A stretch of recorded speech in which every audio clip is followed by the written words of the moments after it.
When I was a child, I often looked back on those early years with fondness, filled with love and laughter thanks to my wonderful parents. We didn't have much money or live in a luxurious place, but we had each other, and that was enough. My sister Rachel and I were inseparable, always embarking on little adventures. Our parents would laugh and say it was important for kids to explore the world. Everything changed when I turned 8. One rainy night, while my parents were driving home from work, a truck lost control on the slick road and crashed into their car, killing them instantly. Rachel and I didn't understand why they never came home. Our Aunt Melissa was the one who broke the news, saying, "Your parents had a terrible accident, Burrows. They're gone." Afterward, Melissa decided to take in Rachel, but said she could only manage one child. Rachel, who was quiet and loved reading, was easier for her to handle, while I, being lively and constantly on the move like our parents, was deemed too much. She told me, "I'm sorry, Sylvia, but you'll need to go somewhere else, somewhere better for energetic kids." I couldn't understand why I was being sent away when we were both her nieces. I was placed in an orphanage. The place felt cold and smelled of antiseptic, and I felt like I didn't belong. It seemed as though I was being abandoned, not even wanted by my own aunt. But then something good happened. The Smiths, friends of my parents, learned about my situation and came to take me in. They didn't see me as a troublesome child, but as a girl who had just lost everything. "Why would we not want you, Sylvia?" Mrs. Smith asked gently as they were signing the adoption papers. "You're going to be our daughter now, and we'll make sure you have everything you need." Moving to a new city with the Smiths felt like stepping into a different world. They loved me as their own, never making me feel like an outsider. They supported me through school, cheered for me at soccer games, and were there for every high and low as I adjusted to my new life. Even with their love, I often wondered about Rachel. How was she doing? Was Melissa kind to her? Did she miss me as much as I missed her? But life moved on, and I grew up in a home filled with love and acceptance, slowly healing from my past. That's how my journey started, in a loving home that chose me when my own family had turned me away. One morning, Mrs. Smith noticed I was quiet and asked, "Hey Sylvia, you seem awfully quiet today. What's on your mind?" "It's nothing really," I said, "just thinking a lot about the past lately." I hesitated, unsure how to bring up the box of old letters I had found in the attic. The letters weren't meant for me, but they had told me so much. "Whatever it is, you can tell us," Mr. Smith said, his expression warm and inviting. Taking a deep breath, I decided it was time to share. I found letters from Aunt Melissa to my parents. She talked about taking in Rachel, but not me, saying I was too much like my parents and too wild to fit into her perfect family. The room fell silent for a moment. Mrs. Smith reached over and squeezed my hand. "Oh, Sylvia, that must have been hard to read." "It was," I said, "but it explains a lot. It's why she never came to see me, not even once. I guess I just wasn't the right fit." Mr. Smith said firmly, "Remember, we chose you because you fit perfectly with us, not because you needed to fit a certain mold." I nodded, feeling the weight of years of confusion starting to lift. "I know, and I'm grateful every day, but it still hurts to be rejected for who I am." "We know, sweetheart," Mrs. Smith said with a warm smile.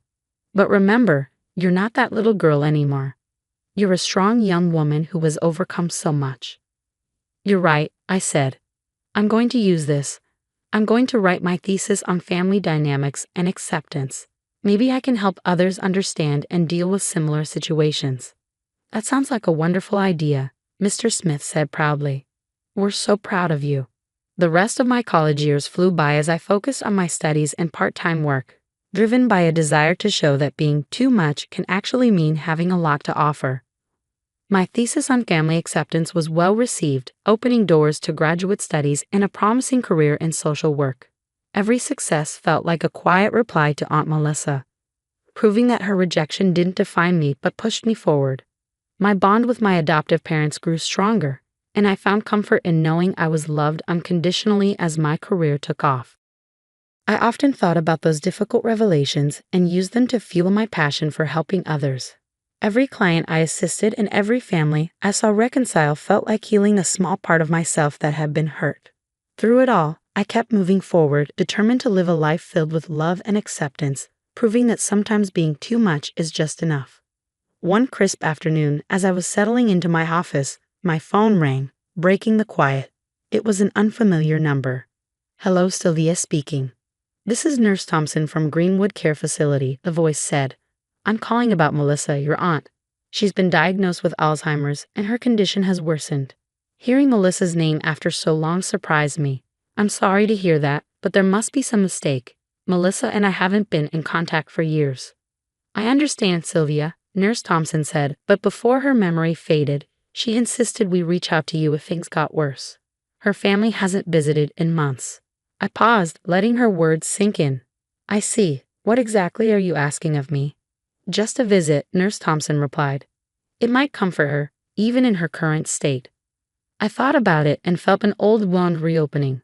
Later, at home, I turned to Jared, my fiancé. We sat on the porch watching the sunset. "Melissa's in a nursing home with Alzheimer's," I explained, unsure how to feel. "They want me to visit her." "Sylvia, you don't owe her anything," Jared said calmly. "Remember, she made her choices." "I know, but it's complicated," I replied. "Part of me feels like I should do something." "Whatever you decide, I'm with you.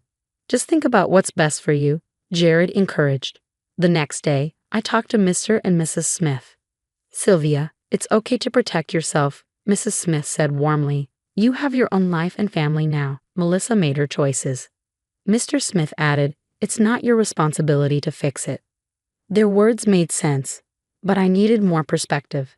I called Rachel, hoping to understand her absence in Melissa's life. "Sylvia, I stayed away on purpose," Rachel confessed. "Living with her, even as the favored child, was suffocating. When I left, I decided it was for good." "Did you know about her condition?" I asked. "I did," Rachel said. "But I chose peace. It wasn't easy, but it was necessary for my sanity." Rachel's words hit hard. We had both found our escape from Melissa's controlling shadow. After reflecting on these conversations, I decided to call Nurse Thompson back. "I've given it a lot of thought," I said. "I'm sorry, but I can't visit Melissa. It's a part of my past that I can't revisit. Please understand." "I understand, Sylvia. Thank you for considering it." "We'll respect your decision," Nurse Thompson said before hanging up. A mix of relief and sadness washed over me.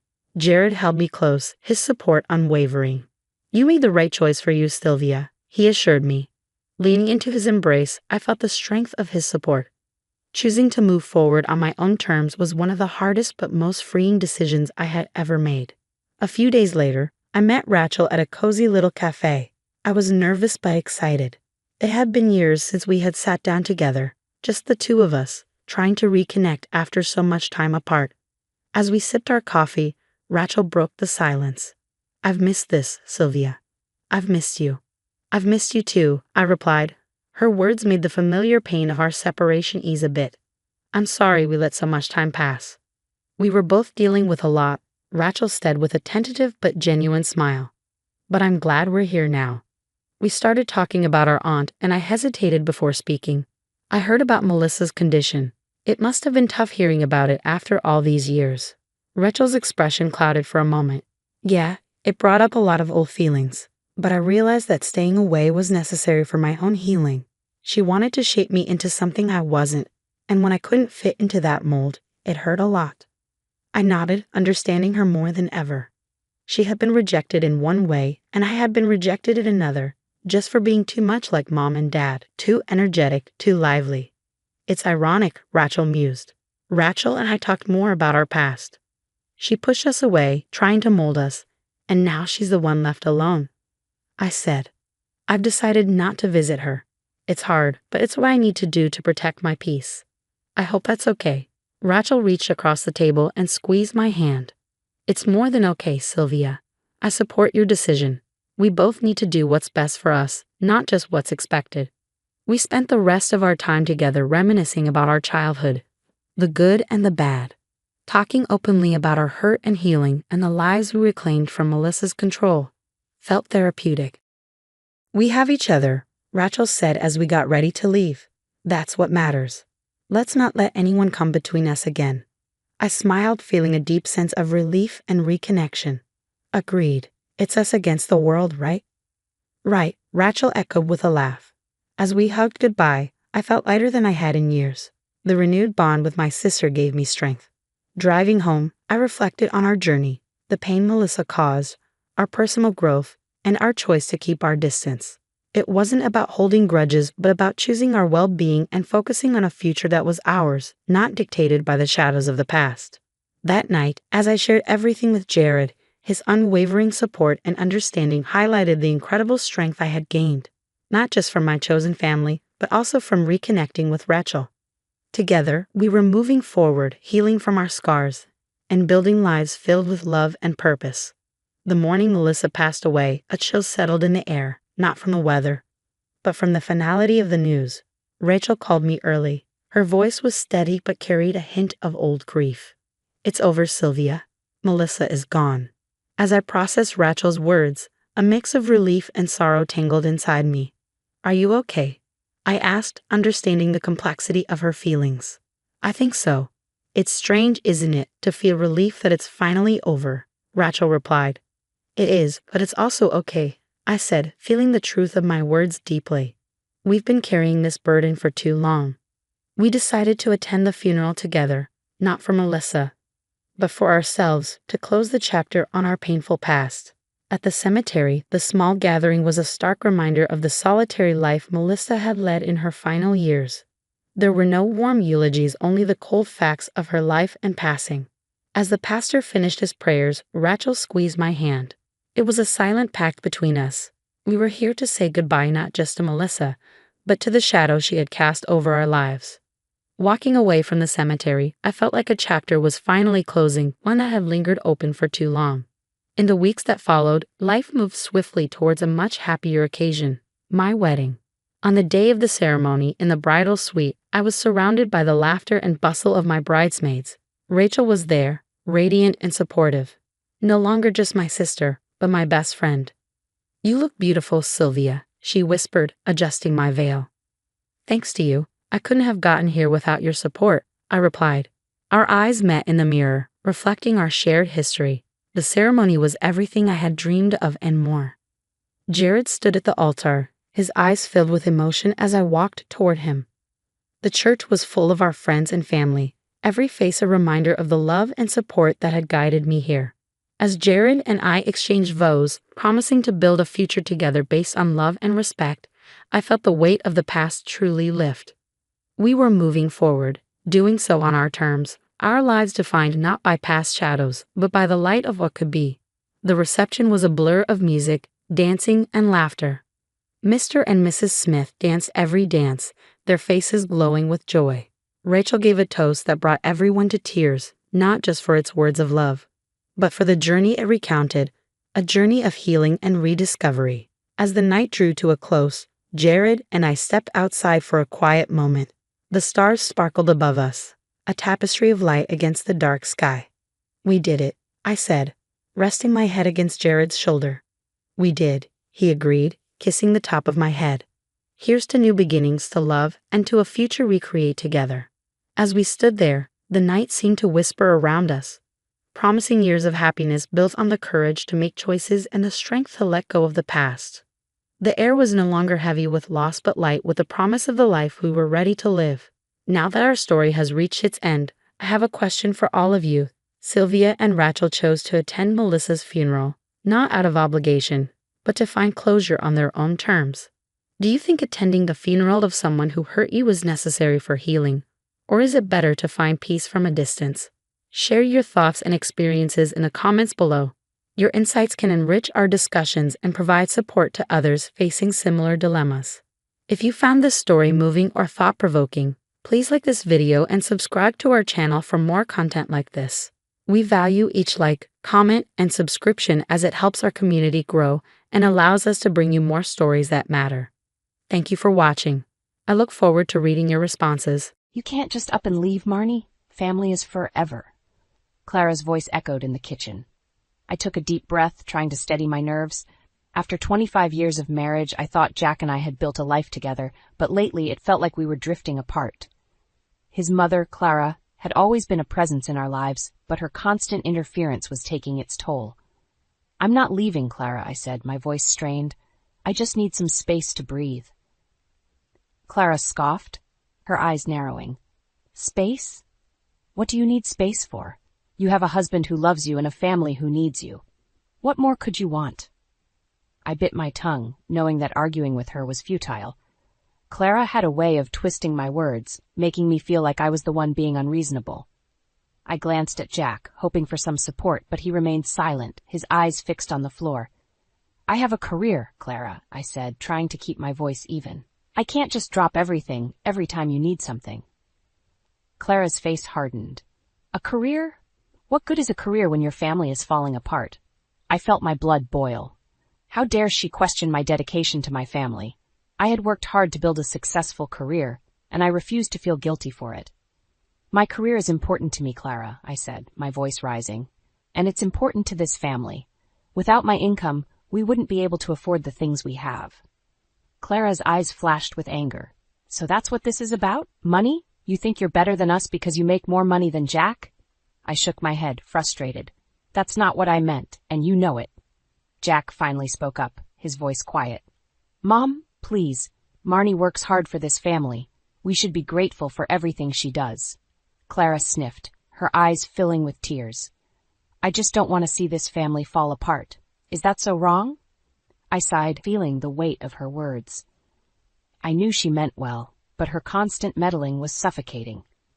I needed to find a way to set boundaries without tearing our family apart. No one wants this family to fall apart, Clara, I said, my voice softening. But we need to find a way to make this work for everyone. That means respecting each other's needs and boundaries. Clara's shoulders slumped, and for a moment, I thought she might actually listen. But then her eyes hardened again, and she turned to Jack. I hope you know what you're doing, son, she said, her voice cold. Because if you lose her, you'll have no one to blame but yourself. With that, she turned and walked out of the kitchen, leaving Jack and me alone in the heavy silence. I turned to him, my heart aching. Jack, we can't go on like this. Something has to change. He nodded, his eyes filled with sadness. I know, Marnie. I'm sorry. I'll talk to her, I promise. But even as he said the words, I knew they were empty. Jack had been promising to talk to his mother for years, but nothing ever changed. I was tired of waiting for him to stand up for me, for us. I looked around the kitchen, at the home we had built together. I loved this place, but lately it felt more like a prison than a sanctuary. I knew I needed to make a change, but the thought of leaving everything I had known for so long was terrifying. But as I looked at Jack, at the man I had once loved so deeply, I knew I had to do something. I couldn't keep living like this, constantly walking on eggshells, afraid to speak my mind. I deserved better, and so did our marriage. I took a deep breath, steeling myself for the conversation to come. It wouldn't be easy, but I knew it was necessary. I just hoped that Jack would be willing to fight for us, to stand up to his mother and put our marriage first. Because if he couldn't do that, then I didn't know how much longer I could stay. What do you mean you emptied the savings again? I felt my blood run cold as I stared at Jack, disbelief etched on my face. He shifted uncomfortably, avoiding my gaze. Mom needed help with some unexpected expenses. I couldn't just leave her hanging. I took a deep breath, trying to control my rising anger. Jack, we've talked about this. We can't keep bailing your mother out every time she has a financial hiccup. We have our own bills to pay, our own future to plan for. Jack's eyes flashed with defensiveness. She's my mother, Marnie. I can't just turn my back on her. And I'm your wife, I snapped, my voice rising. When are you going to start putting our needs first? He flinched at my words, but I couldn't bring myself to feel guilty. I was tired of always being the one to compromise, to sacrifice my own dreams and desires for the sake of his family. I'm trying, Marnie, he said, his voice strained. But you know how Mom can be. She's been through so much, and she needs our support. I scoffed, shaking my head. Support is one thing, but this is enabling. She's a grown woman. Jack, she needs to learn to stand on her own 2 feet. He sighed, running a hand through his hair. I know, but it's not that simple. She's my mother, and I can't just abandon her. I felt my heart sink at his words. It was the same argument we'd been having for years, and nothing ever seemed to change. Jack was so wrapped up in his guilt and his sense of obligation to his mother that he couldn't see how much it was hurting our marriage. I'm not asking you to abandon her, I said, my voice softening. But we need to set some boundaries. We can't keep sacrificing our own financial stability for her sake. Jack nodded, but I could see the reluctance in his eyes. "I'll talk to her, I promise. We'll figure something out." But even as he said the words, I knew they were empty promises. Jack had been saying he would talk to his mother for years, but nothing ever changed. She always found a way to manipulate him, to make him feel guilty for not doing enough. I sighed, feeling the weight of our situation pressing down on me. I loved Jack, but I was starting to wonder how much longer I could keep living like this. I deserved a partner who would put our marriage first, who would stand up for me and for our future together. As if reading my thoughts, Jack reached out and took my hand. "I'm sorry, Marnie. I know I haven't been the best husband lately, but I promise things will get better. We'll work through this together." I wanted to believe him, but a part of me couldn't help but feel skeptical. We'd had this conversation so many times before, and nothing ever seemed to change. But I knew I couldn't give up on our marriage, not yet. I had to keep fighting for what I believed in, for the life I wanted for us. "Okay," I said, squeezing his hand. "But things have to change, Jack. We can't keep going on like this." He nodded, his eyes filled with determination. "I know, and they will. I promise."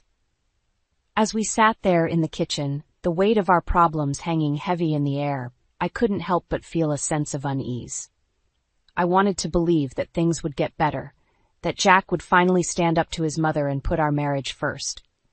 But a part of me couldn't shake the feeling that this was just the beginning of a long and difficult road ahead. I took a deep breath, steeling myself for the challenges to come. I knew it wouldn't be easy, but I was determined to fight for my marriage, for the life I wanted for us. And if Jack couldn't see that, if he couldn't find a way to put me first, then I would have to find the strength to do what was best for myself, no matter how painful it might be. "They're moving in here? Without asking?" My voice cracked with disbelief as I stared at Jack, my heart pounding in my chest. He shifted uncomfortably, avoiding my gaze. "Mom and Dad need a place to stay. Their house needs some repairs, and I thought it would be nice to have them closer to us." I felt my blood boil. "Nice for who, Jack? Did you even consider how this would affect me, affect our marriage?" He sighed, running a hand through his hair. "I know it's not ideal, but they're my parents, Marnie. I can't just turn them away."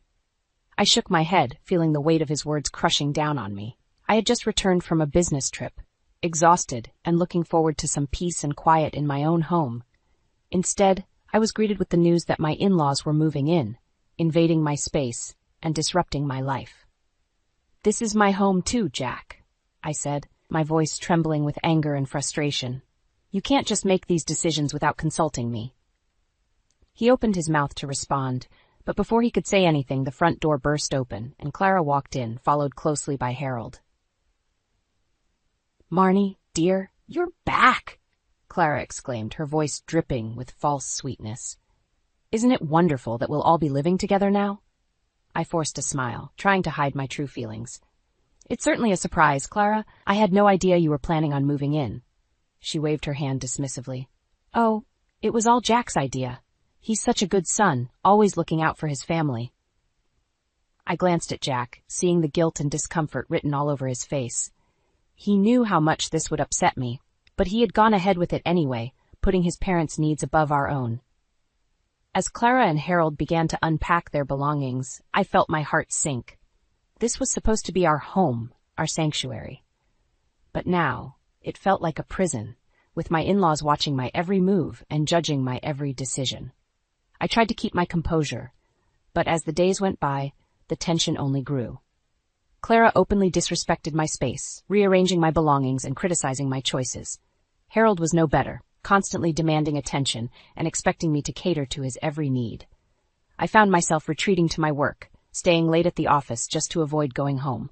But even there, I couldn't escape the stress and anxiety that had taken over my life. One evening, as I sat at my desk, staring blankly at my computer screen, my colleague Sarah walked in. "Marnie, are you okay?" she asked, concern etched on her face. "You've been working late every night this week." I sighed, feeling the weight of my problems crushing down on me. "It's my in-laws," I confessed. "They've moved in with, and it's just been a nightmare." Sarah nodded sympathetically. "I understand. My mother-in-law lived with us for a year after my husband passed away. It was one of the most challenging times of my life." I felt a glimmer of hope at her words. "How did you get through it?" I asked, desperate for any advice or guidance. She smiled sadly. "I had to learn to set boundaries, to stand up for myself and my needs. It wasn't easy, but in the end, it was the only way to preserve my sanity and my sense of self." I nodded, feeling a newfound sense of determination. I knew I couldn't keep living like this, constantly walking on eggshells in my own home. I had to find a way to reclaim my autonomy, to stand up for myself and my marriage. As I drove home that night, I steeled myself for the confrontation that lay ahead. I knew it wouldn't be easy, but I was ready to fight for my happiness, for the life I wanted for myself and for my marriage. And if Jack couldn't see that, if he couldn't find a way to put our needs first, then I would have to find the strength to do what was best for myself, no matter how painful it might be. "I can't live like this, Jack," I whispered, my hands trembling as I sat across from him at the kitchen table. The house was quiet, but the tension between us was deafening. He sighed, running a hand through his hair. "I know it's been difficult, Marnie, but they're my parents. What do you want me to do?" I felt my frustration boiling over. "I want you to stand up for me, for us. Ever since they moved in, it's been one thing after another. My belongings are being moved around, my routines are disrupted, and your mother constantly undermines me." Jack's eyes flashed with defensiveness. "She's just trying to help, Marnie. She means well." I scoffed, shaking my head. "Means well? She's manipulating you, Jack. Can't you see that? She's always making snide comments about my job, my cooking, even the way I dress. It's like nothing I do is ever good enough for her." He looked down at his hands, avoiding my gaze. "I know she can be difficult, but she's been through a lot. We need to be patient with her." I felt my heart sink at his words. It was the same excuse he always used, the same way he always justified his mother's behavior. I was tired of being patient, tired of being the one who always had to compromise. "Patient?" I asked, my voice rising. "I've been patient for years, Jack. I've put up with her constant interference, her manipulation, her disrespect. But enough is enough. I can't keep living like a stranger in my own home." He looked up at me, his eyes filled with confusion and hurt. "What are you saying, Marnie?" I took a deep breath, steeling myself for the words I knew I had to say. "I'm saying that if things don't change, if you don't start putting our marriage first, then I don't know how much longer I can do this."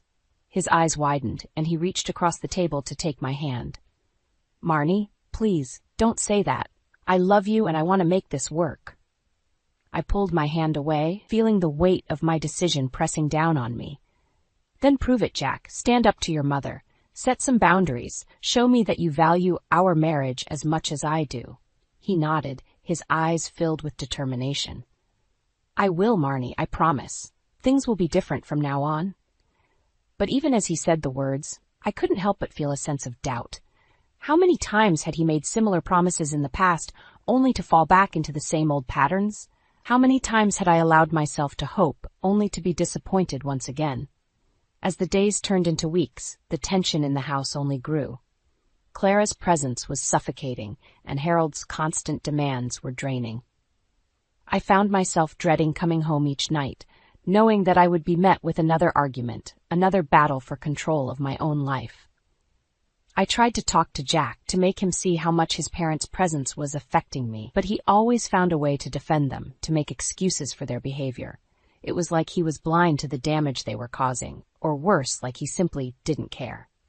One night, after a particularly heated argument, I found myself alone in our bedroom, tears streaming down my face.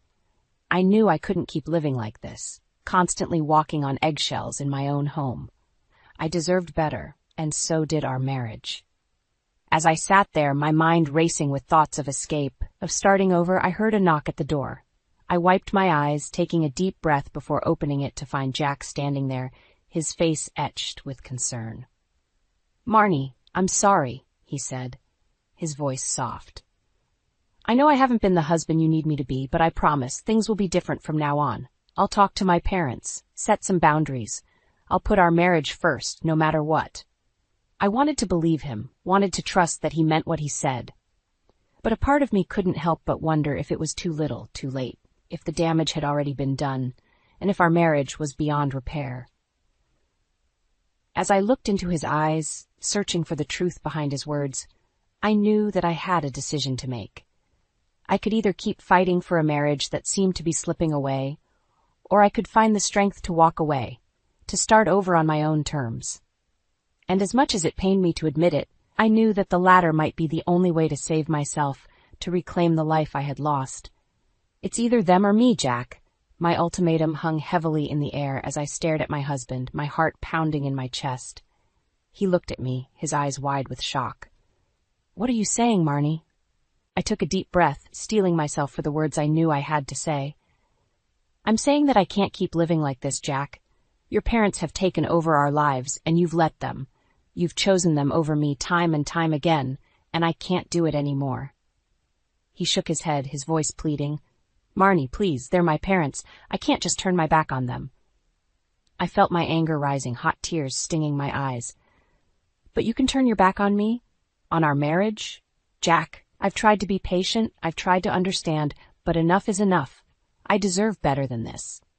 He reached for me, but I pulled away, my heart breaking with each step. "I love you, Marnie. Please don't do this." I looked at him, my voice barely above a whisper. "I love you too, Jack, but I love myself more. And right now, I need to do what's best for me." With that, I turned and walked out of the room, my heart heavy with the weight of my decision. I knew it wouldn't be easy, but I also knew that I couldn't keep living a lie, pretending that everything was okay when it was far from it. As the days turned into weeks, I threw myself into my work, trying to distract myself from the pain of my crumbling marriage. But even as I put on a brave face, I couldn't shake the feeling that something was off, that Jack was hiding something from me. It wasn't until I stumbled upon a stack of papers in his desk drawer that I realized just how deep his betrayal ran. There, in black and white, were his plans for Clara's long-term care, plans that he had made without my knowledge or consent, plans that would have drained our savings and left me with nothing. I felt my blood run cold as I stared at the papers, my hands shaking with rage and disbelief. How could he do this to me? How could he make such a huge decision without even discussing it with me first? In that moment, I knew that I had to leave, that I had to get out before it was too late. I started making secret preparations, squirreling away money and looking for a new place to live. I knew it wouldn't be easy, but I also knew that I couldn't stay in a marriage where I was constantly being lied to and betrayed. One night, while Jack and his parents were out at dinner, I packed up my essentials and loaded them into my car. I left a note on the kitchen table, explaining that I was leaving and that I wanted a divorce. I knew it would be a shock to him, but I also knew that I had to do what was best for myself, no matter how painful it might be. As I drove away from the house that had once been my home, I felt a sense of relief wash over me. I knew that the road ahead would be difficult, that I would have to rebuild my life from scratch, but I also knew that I was strong enough to do it. I thought back to all the times I had compromised my own happiness for the sake of others, all the times I had put my own needs last. But not anymore. From now on, I was putting myself first, no matter what anyone else thought or said. As I merged onto the highway, the city lights twinkling in the distance, I felt a sense of hope and possibility wash over me. I knew that I had made the right decision, that I was finally taking control of my own life. And even though I didn't know what the future held, I knew that I was ready to face it head-on, no matter what challenges lay ahead. "I'm done with this charade," I said, staring into Jack's stunned eyes as I stood in the doorway of our once shared home, a suitcase in hand. He shook his head in disbelief, his voice trembling. "Marnie, what are you doing? Where are you going?" I took a deep breath, steeling myself for the words I knew I had to say. "I'm leaving, Jack. I can't do this anymore. I can't keep living a life where I'm constantly disrespected and betrayed." His eyes widened and he reached for me, but I stepped back, my resolve unwavering. "Marnie, please, we can work this out. We can talk about this." I laughed bitterly, shaking my head. "Talk? Jack, we've been talking for years and nothing has changed. You've chosen your parents over me time and time again, and I'm done being a second-class citizen in my own home." He looked at me, his eyes filled with confusion and hurt. "But Marnie, I love you. I never meant to hurt you." I felt a pang of sadness in my heart, but I knew I couldn't let it sway me. I know you love me, Jack, but sometimes love isn't enough. I need a partner who respects me, who values my needs and desires, and I'm sorry, but you haven't been that partner for a long time." With that, I turned and walked out the door, my heart heavy but my head held high.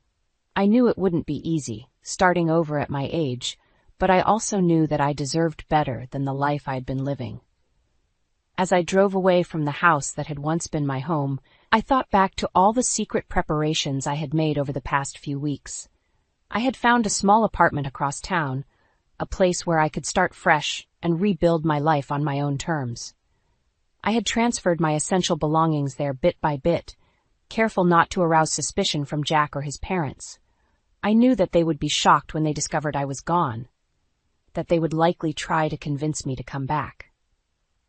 But I was resolute in my decision, knowing that I had to put my own well-being first for once in my life.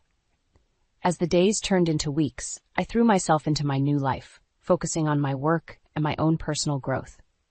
I reconnected with old friends, started taking yoga classes, and even began volunteering at a local women's shelter. For the first time in years, I felt like I was truly living for myself, rather than for someone else's expectations.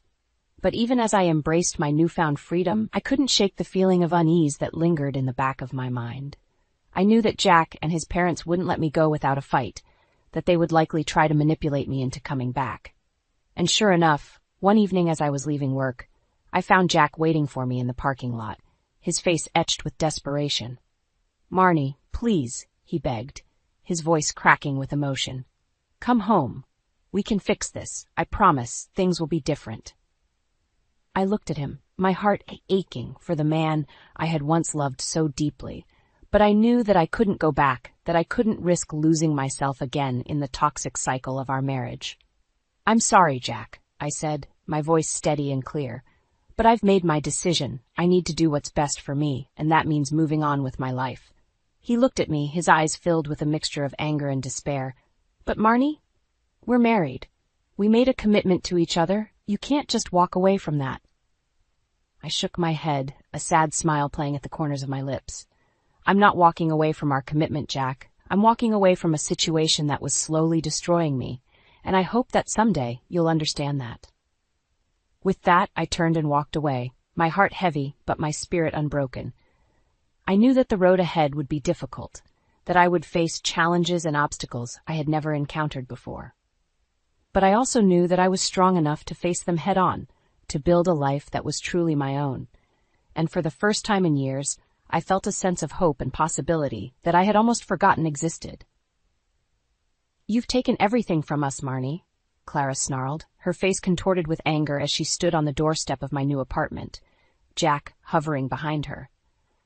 I felt my heart race, but I forced myself to remain calm, to stand my ground. "I haven't taken anything from you, Clara. I've simply taken back my own life." She scoffed, her eyes narrowing. "Your life? What about our family? What about the promises you made to Jack, to all of us?" I shook my head, a bitter laugh escaping my lips. "Promises? Clara, you've done nothing but undermine and manipulate me from the moment Jack and I got married. You've never respected me or my role in this family." Jack stepped forward, his face etched with desperation. "Marnie, please, we can work this out. Just come home with us, and we'll figure it all out." I looked at him, my heart aching for the man I had once loved so deeply. But I knew that I couldn't go back, that I couldn't risk losing myself again in the toxic cycle of our marriage. "I'm sorry, Jack," I said, my voice steady and clear. "But I'm not coming back. I've made my decision, and I'm standing by it."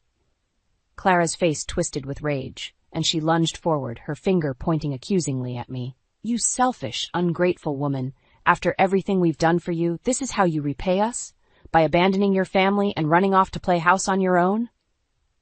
I felt my anger rising, hot and fierce in my chest. "Everything you've done for me.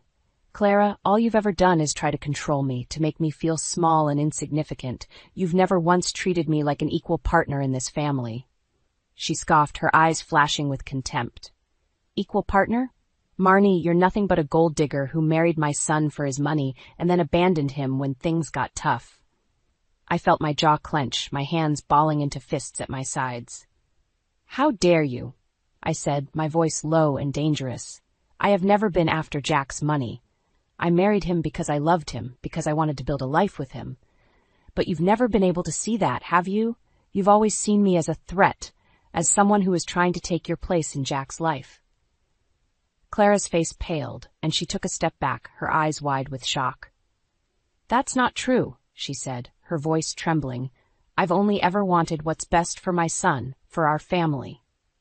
I shook my head, a sad smile playing at the corners of my lips.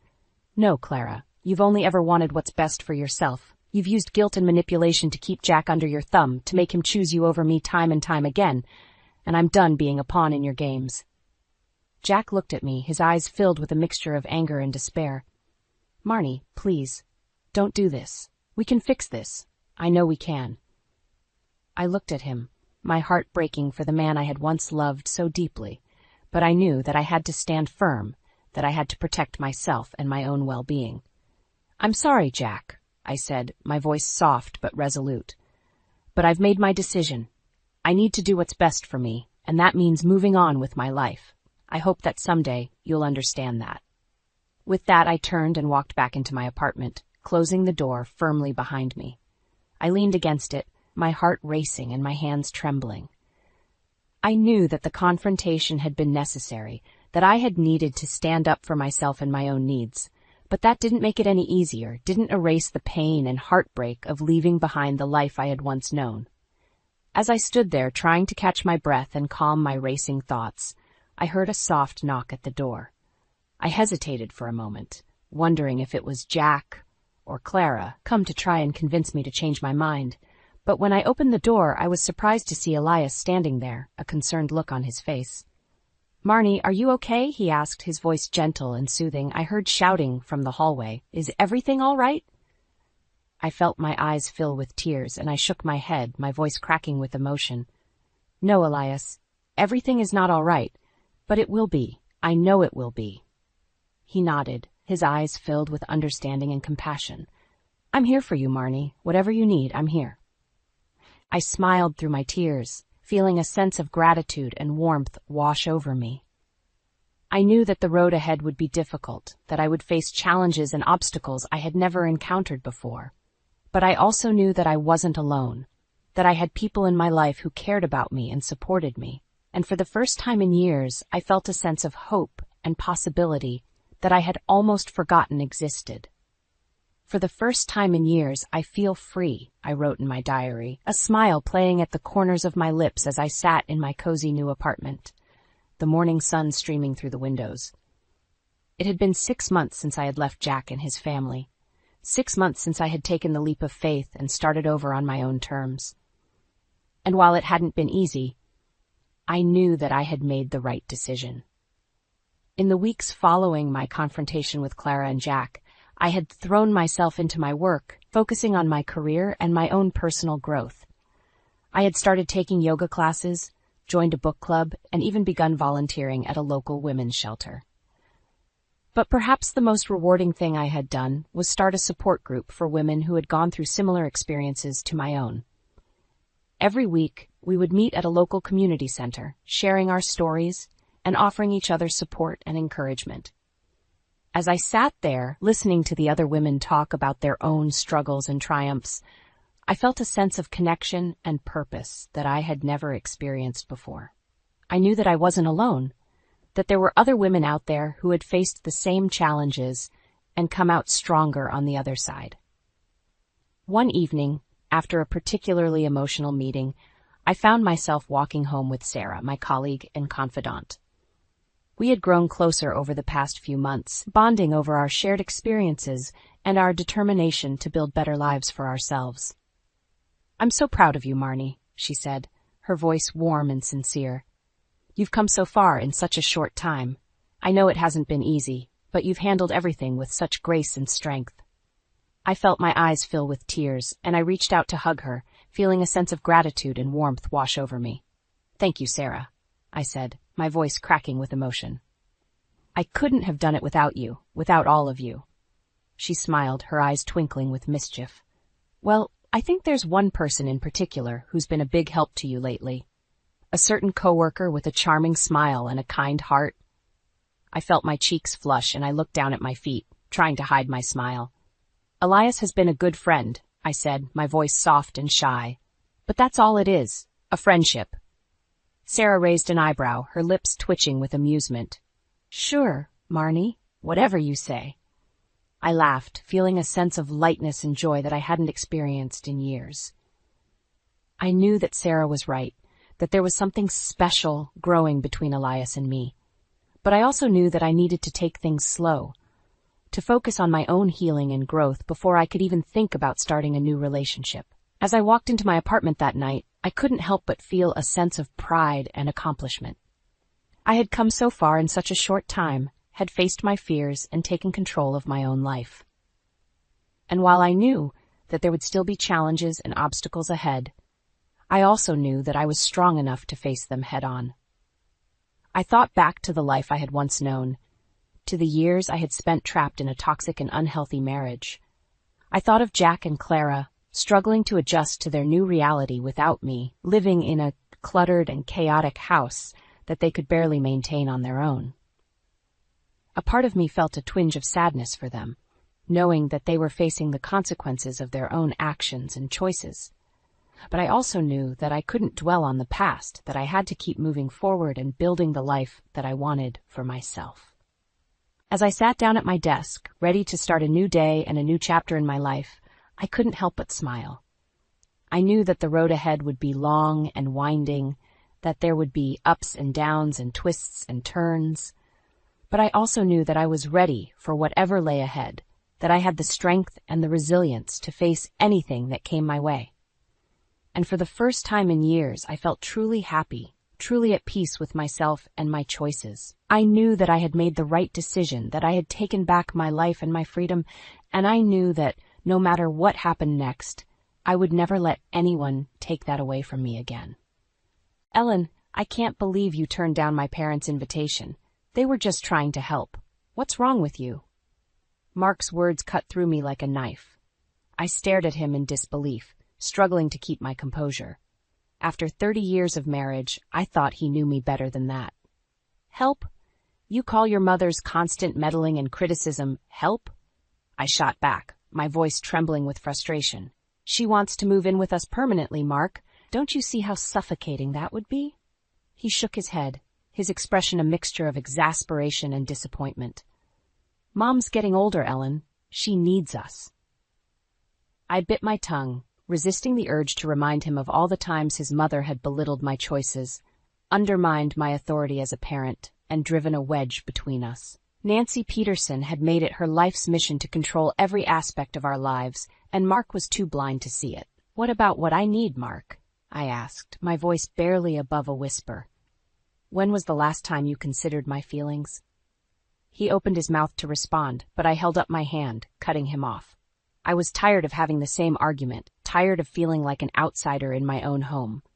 As I looked at my husband, the man I had once loved with every fiber of my being, I saw a stranger.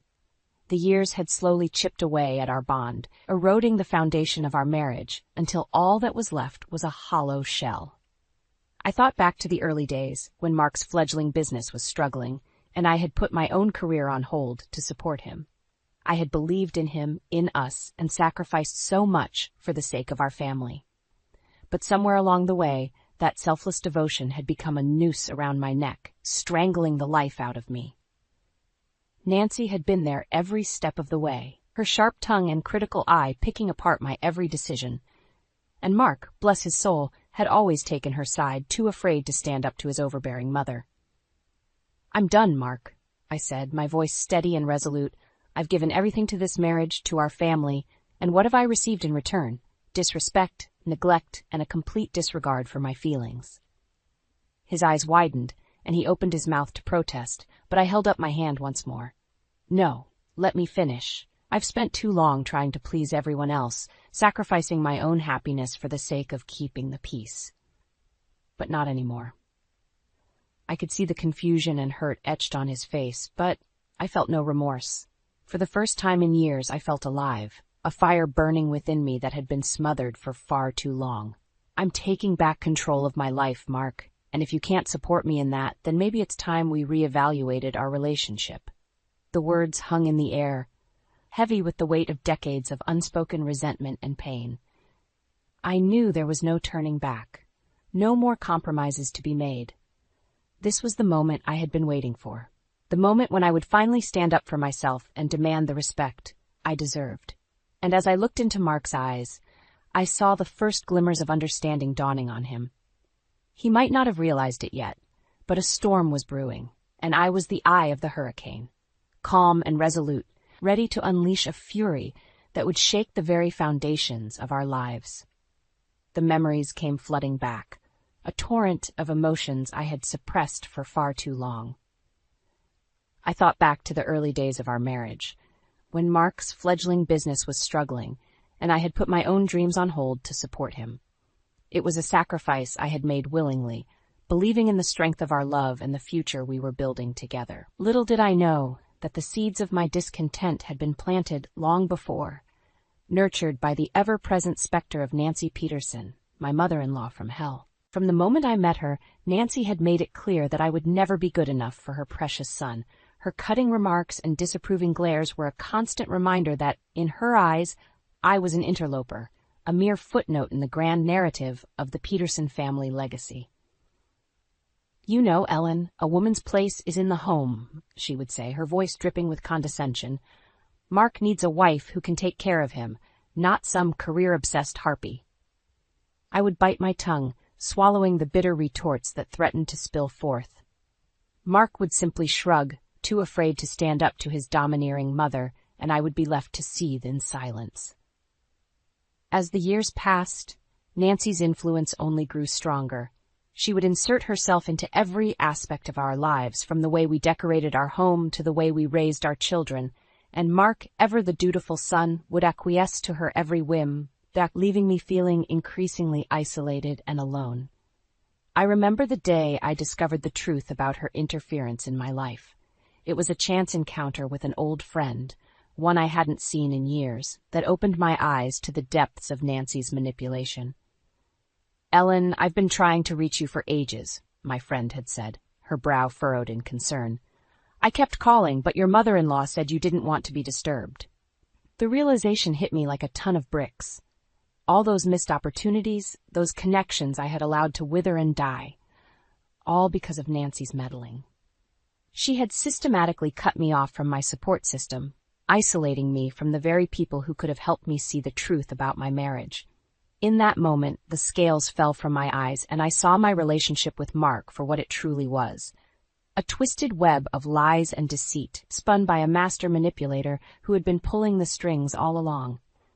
As I looked back on those early years, I realized that the sacrifices I had made were not born of love, but of a desperate need to please, to conform to the twisted ideals that Nancy had imposed upon me.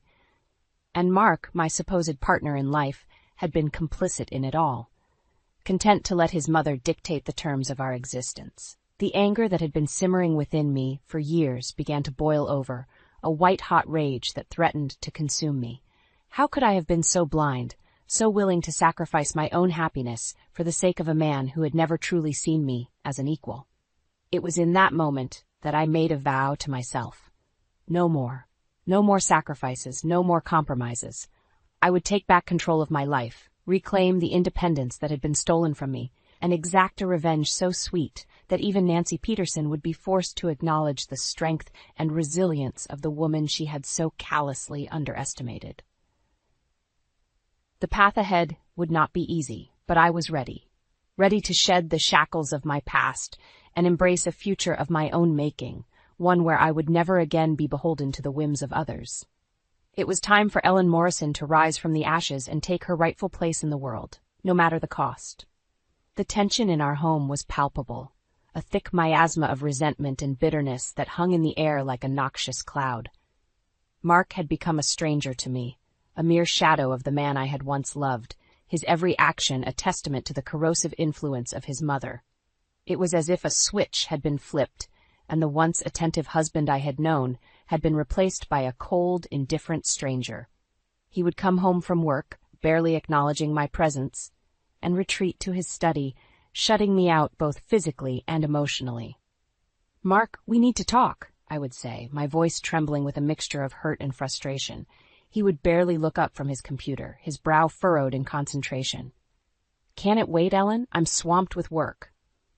And so it would go, day after day, week after week, until the distance between us had grown into an unbridgeable chasm. I felt like a ghost in my own home, invisible and unheard, my needs and desires cast aside in favor of his all-consuming work and his mother's relentless demands. It was during one of these interminable silences that the final straw came, a betrayal so profound that it shattered what little remained of my faith in our marriage. "Ellen, you'll never guess what I just heard," my friend Diane said over the phone, her voice laced with concern. "Mark has been telling people that he's planning to sell the vacation home." The words hit me like a physical blow, stealing the breath from my lungs. The vacation home, our little slice of paradise nestled in the mountains, had been a dream we had shared for years. It was a place where we could escape the stresses of daily life, a sanctuary where we could reconnect and rekindle the flames of our love. And now, without so much as a word to me, Mark had decided to sell it, to strip away yet another piece of our shared history. "That can't be true," I stammered, even as my heart sank with the realization that it was. He would never do that without talking to me first. But deep down, I knew better. This was just the latest in a long line of betrayals, a pattern of disrespect and disregard that had become the norm in our marriage. When Mark finally came home that evening, I was waiting for him, my anger simmering just beneath the surface. "Is it true?" I demanded, my voice trembling with barely contained fury. "Are you really planning to sell the vacation home?" He had the decency to look sheepish, at least for a moment, before his expression hardened into a mask of indifference. "It's for the best, Ellen," he said, as if that simple statement could justify his actions. "Mom and Dad need the money, and it's just sitting there gathering dust." I stared at him in disbelief, my hands clenching into fists at my sides. "That home is just as much mine as it is yours, Mark. How could you make such a monumental decision without even consulting me?" He shrugged, his eyes already drifting back to the stack of papers on his desk. "I didn't think you'd mind. It's not like we use it that much anymore." In that moment, something inside me snapped. The years of neglect, the constant prioritization of his family over our own, the utter disregard for my feelings and desires, it all came crashing down around me, a tidal wave of rage and resentment that I could no longer contain. "You didn't think I'd mind?" I hissed, my voice low and dangerous. "You arrogant, selfish bastard. That home was our dream, our future, and you just tossed it aside like it was nothing." Mark's eyes widened, and for the first time in years I saw a flicker of fear cross his face. But I was beyond caring, beyond the point of no return. "This is it, Mark," I said, my voice trembling with a mixture of anger and resolve. "This is the last straw. I'm done being treated like a second-class citizen in my own marriage. If you think for 1 second that I'm going to sit back and let you sell our home, our future, to support your precious mother, you've got another thing coming." The words hung in the air, heavy with the weight of years of pent-up frustration and pain, and as I looked into Mark's eyes, I saw the first glimmers of understanding dawning on him. He might not have realized it yet, but a storm was brewing, a tempest of my own making, and I was the eye of the hurricane, calm and resolute, ready to unleash a fury that would shake the very foundations of our lives. The days that followed were a whirlwind of emotions, a tempestuous storm of anger and determination that threatened to consume me. Mark's dismissive attitude had been the final straw, the catalyst that set in motion a chain of events that would forever alter the course of our lives. I knew I couldn't navigate these treacherous waters alone, so I turned to the one person I could always count on, my sister Susan. She had been a rock for me throughout the years, a steadfast ally in the face of Nancy's relentless meddling and Mark's indifference. "He's selling the vacation home, Susan," I said, my voice trembling with barely contained fury. Without even consulting me, without a second thought for what it means to me. Susan's eyes widened, and I could see the anger flashing across her face. "That selfish bastard," she spat, her normally gentle demeanor replaced by a fierce protectiveness. "After everything you've sacrificed for him, for that family, this is how he repays you?" I nodded, the tears I had been holding back finally spilling down my cheeks. "I can't do this anymore, Susan. I can't keep living like this, constantly disrespected and devalued. It's killing me inside." Susan reached across the table and took my hand in hers, her grip firm and reassuring. "Then don't," she said, her voice resolute. "You've given him more than enough chances, Ellen. It's time to take back control of your life." Her words resonated deep within me, igniting a fire that had been smoldering for far too long. She was right. I had spent years sacrificing my own happiness for the sake of a man who had long since stopped appreciating me, stopped seeing me as an equal partner in our marriage. It was time to take a stand, to reclaim the independence and self-worth that had been slowly chipped away by years of emotional neglect. "You're right," I said, my voice steady and determined. "I'm done being a doormat. Mark wants to sell our home, our future, without even consulting me? Fine, but he's going to pay for it. One way or another." Susan's eyes narrowed, and I could see the wheels turning in her mind. "What did you have in mind?" A slow smile spread across my face, a sense of calm determination settling over me. "I'm going to hit him where it hurts, Susan. His business, his finances, everything he's built at the expense of our marriage. I'm going to take it all away from him, piece by piece, until he has no choice but to see me as his equal." Susan nodded slowly, a glint of admiration in her eyes. "It's about time you stood up for yourself, sis. But you can't do this alone. You're going to need help, someone who knows the ins and outs of finance and can help you protect yourself." I knew exactly who she was referring to. Janet Lewis, my oldest and dearest friend, a woman who had weathered her own marital storms and emerged victorious. Janet was a force to be reckoned with, a financial powerhouse with a keen eye for strategy and a heart of pure steel. "You're right," I said, my resolve hardening with each passing moment.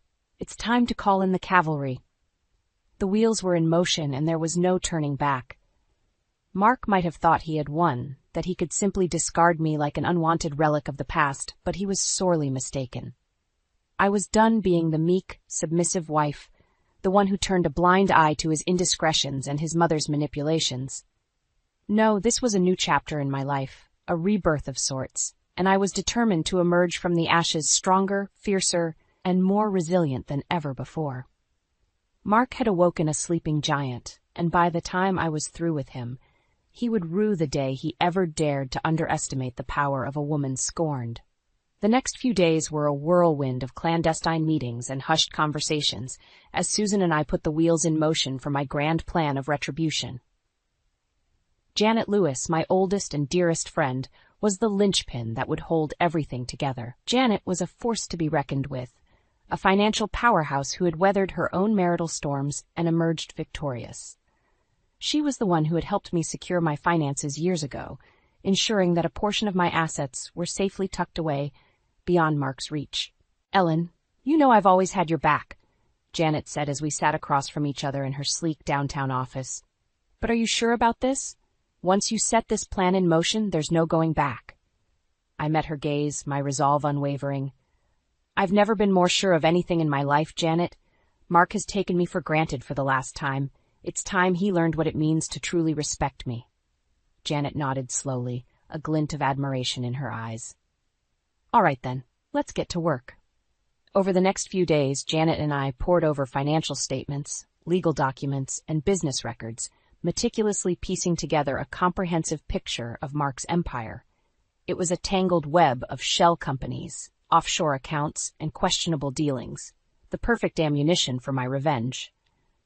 As we worked, Janet would regale me with stories of her own marital struggles, tales of a husband who had grown complacent and neglectful, much like Mark. But unlike me, Janet had taken decisive action, leveraging her financial acumen to secure her independence and emerge from the ashes of her failed marriage stronger than ever before.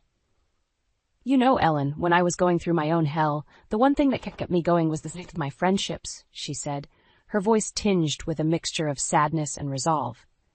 "My girlfriends were my rock, my support system when everything else was crumbling around me." I nodded, thinking of Susan and the unwavering support she had shown me throughout this ordeal. "I don't know what I'd do without you all," I admitted. "You've given me the courage to stand up for myself, to take back control of my life." Janet reached across the table and squeezed my hand, her eyes shining with a mixture of pride and determination. That's what we do, Ellen. We women have to stick together, especially in the face of adversity. And trust me, once we're done with Mark, he'll never underestimate the power of a woman scorned again. With Janet's guidance, I began to quietly divert funds, siphoning off a portion of my assets into secure accounts that Mark had no knowledge of. It was a delicate dance, one that required precision and stealth, but with each transfer, I felt a sense of empowerment wash over me. No longer was I the meek, submissive wife, content to let Mark and his mother dictate the terms of my existence. I was taking control, reclaiming the independence that had been stripped away from me over the years, and I was doing it on my own terms. As the pieces of my plan fell into place, I could feel the tension mounting, a palpable sense of anticipation that crackled in the air like static electricity. Mark remained oblivious, going about his daily routine with the same indifference that had become the norm in our marriage. But I knew better. I knew that the calm before the storm was merely a fleeting illusion, and that soon the tempest I had been carefully cultivating would be unleashed, shattering the fragile facade of our lives and leaving Mark to confront the harsh reality of his actions. And when that moment came, I would be ready, standing tall and resolute, a phoenix rising from the ashes of my former self, reborn in the fires of my own determination and resilience. Mark might have thought he had won, but he was about to learn a valuable lesson. Never underestimate the power of a woman who has finally found her voice. The day had finally come when I was forced to confront Mark about his disrespectful behavior. His dismissive attitude and lack of empathy had pushed me to the edge, and I could no longer ignore the pain he had caused. "Mark, we need to have an honest conversation," I said, my voice trembling with barely contained anger. "Your actions have been unacceptable, and you've shown a complete disregard for my feelings." He tried to defend himself, but I wasn't having it. "You've been emotionally abusive, and your behavior is inexcusable," I said, holding his gaze firmly. "If you can't even acknowledge the pain you've caused, then you're not truly remorseful." Tears stung my eyes as I recounted the countless times he had dismissed my concerns and belittled my emotions. "I deserved better," I said, my voice breaking. "I deserved to be heard, to be respected, to have my feelings validated." He looked away, unable to meet my gaze, and I knew in that moment that I had been right to stand my ground. His inability to take responsibility for his actions was the ultimate betrayal. I took a deep breath, steeling myself for the confrontation that was to come. "You've left me no choice but take matters into my own hands," I said, my voice laced with determination. "I will not let you continue to disrespect me or dismiss my feelings." With that, I laid out the evidence, the cold, hard facts that proved his disregard for my well-being. I presented the case, the undeniable truth that he had failed to uphold the sanctity of our relationship. He tried to defend himself, to justify his actions, but I remained resolute. I had given him every opportunity to make amends, to acknowledge his wrongdoing, but he had chosen to remain willfully ignorant. As I spoke, I could see the realization dawning in his eyes, the understanding that he had gone too far, that he had pushed me beyond the point of no return. But it was too late for apologies, too late for empty promises. I had given him every chance to make things right, to show the remorse and accountability that was expected of him. But he had failed, and now he would have to face the consequences of his actions. With a heavy heart, I delivered the final blow, the ultimatum that would either break him or force him to confront the truth. I offered him a chance to make amends, to acknowledge his wrongdoing, and commit to a path of redemption. But if he chose to remain defiant, to continue down the path of denial and self-destruction, then I would have no choice but to cut him off, to sever the ties that bound us together. The decision was his, and the consequences would be his to bear. The day of reckoning had finally arrived. I had given Mark every opportunity to make amends, to acknowledge the pain he had caused, and commit to a path of redemption. But he had remained steadfast in his denial, unwilling to confront the harsh reality of his actions. And so, with a heavy heart, I prepared to deliver the final blow, the one that would shatter the fragile facade of our lives and expose the truth for all to see. It was Nancy, ever the orchestrator of family gatherings, who had unwittingly provided the perfect stage for my revenge. She had summoned the entire clan to her home, a grand affair to celebrate some meaningless milestone or another. As I stepped through the doors, I could feel the weight of the world on my shoulders, the burden of years of emotional neglect and disrespect. But I was no longer the meek, submissive wife, content to let others dictate the terms of my existence. I was a woman reborn, a phoenix rising from the ashes of my former self, and I was ready to unleash a fury that would shake the very foundations of this family. Mark was there, of course, his eyes narrowing as he caught sight of me. He knew something was amiss, could sense the shift in the air, the crackling tension that heralded the storm to come. "Ellen," he said, his voice a mixture of wariness and condescension, "I didn't think you'd show up." I met his gaze, my eyes burning with a fire that had been stoked for far too long. "Oh, I wouldn't miss this for the world, Mark," I said, my voice dripping with barely contained venom. Nancy, ever the oblivious matriarch, bustled over, her face a mask of forced cheer. "Ellen, dear, so glad you could make it," she simpered, her words laced with the same thinly veiled disdain that had been a constant throughout our relationship. I smiled, a cold, predatory grin that sent a shiver down her spine. "Of course, Nancy," I said, my voice saccharine sweet. "I wouldn't dream of missing the opportunity to share some family news." Mark's eyes widened, and I could see the first flickers of fear dancing across his features. He knew, in that moment, that the game was up, that the carefully constructed facade of our lives was about to come crashing down around us. With a deep breath, I turned to face the gathered crowd, my voice ringing out clear and strong. "For years, I have been the victim of emotional abuse and neglect," I began, my words cutting through the stunned silence like a knife. "My husband, Mark, has shown a complete disregard for my feelings, my needs, and my worth as a partner in our marriage." The murmurs began, a ripple of shock and disbelief that quickly grew into a roar of outrage. But I was undeterred, my resolve steeled by years of pain and sacrifice.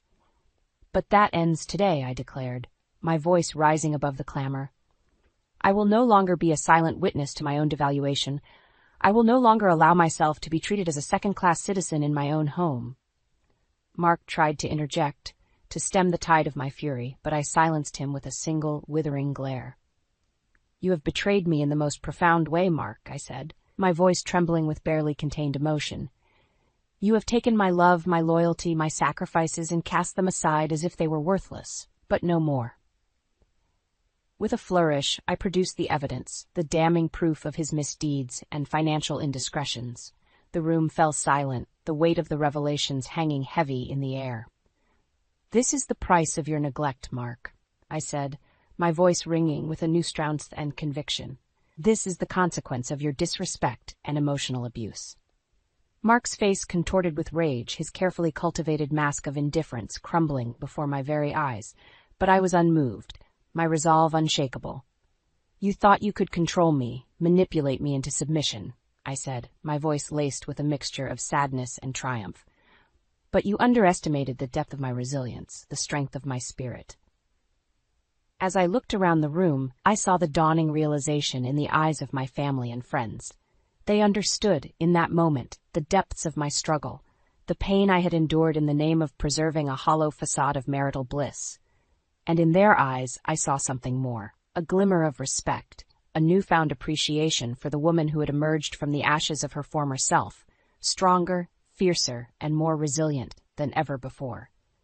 It was in that moment that I knew I had won, that the shackles of my past had been well and truly broken. I was free, liberated from the chains of emotional abuse and neglect that had bound me for far too long. And as I looked at Mark, his face twisted in a mask of impotent rage, I felt a sense of pity wash over me. For he was the one who was truly trapped, a prisoner of his own hubris and arrogance, unable to see the world beyond the narrow confines of his own selfish desires. But I was done with him, done with the pain and the heartache that had defined our relationship for far too long. It was time to move on, to embrace the future that lay ahead, a future of my own making, where I would never again be beholden to the whims of others. As I turned and walked away, my head held high, I could feel the weight of the world lifting from my shoulders. The path ahead was uncertain, but for the first time in years, I felt a sense of hope, a glimmer of possibility that had been all but extinguished by the darkness of my marriage. I was free. And nothing, not even the ghosts of my past, could ever take that away from me again.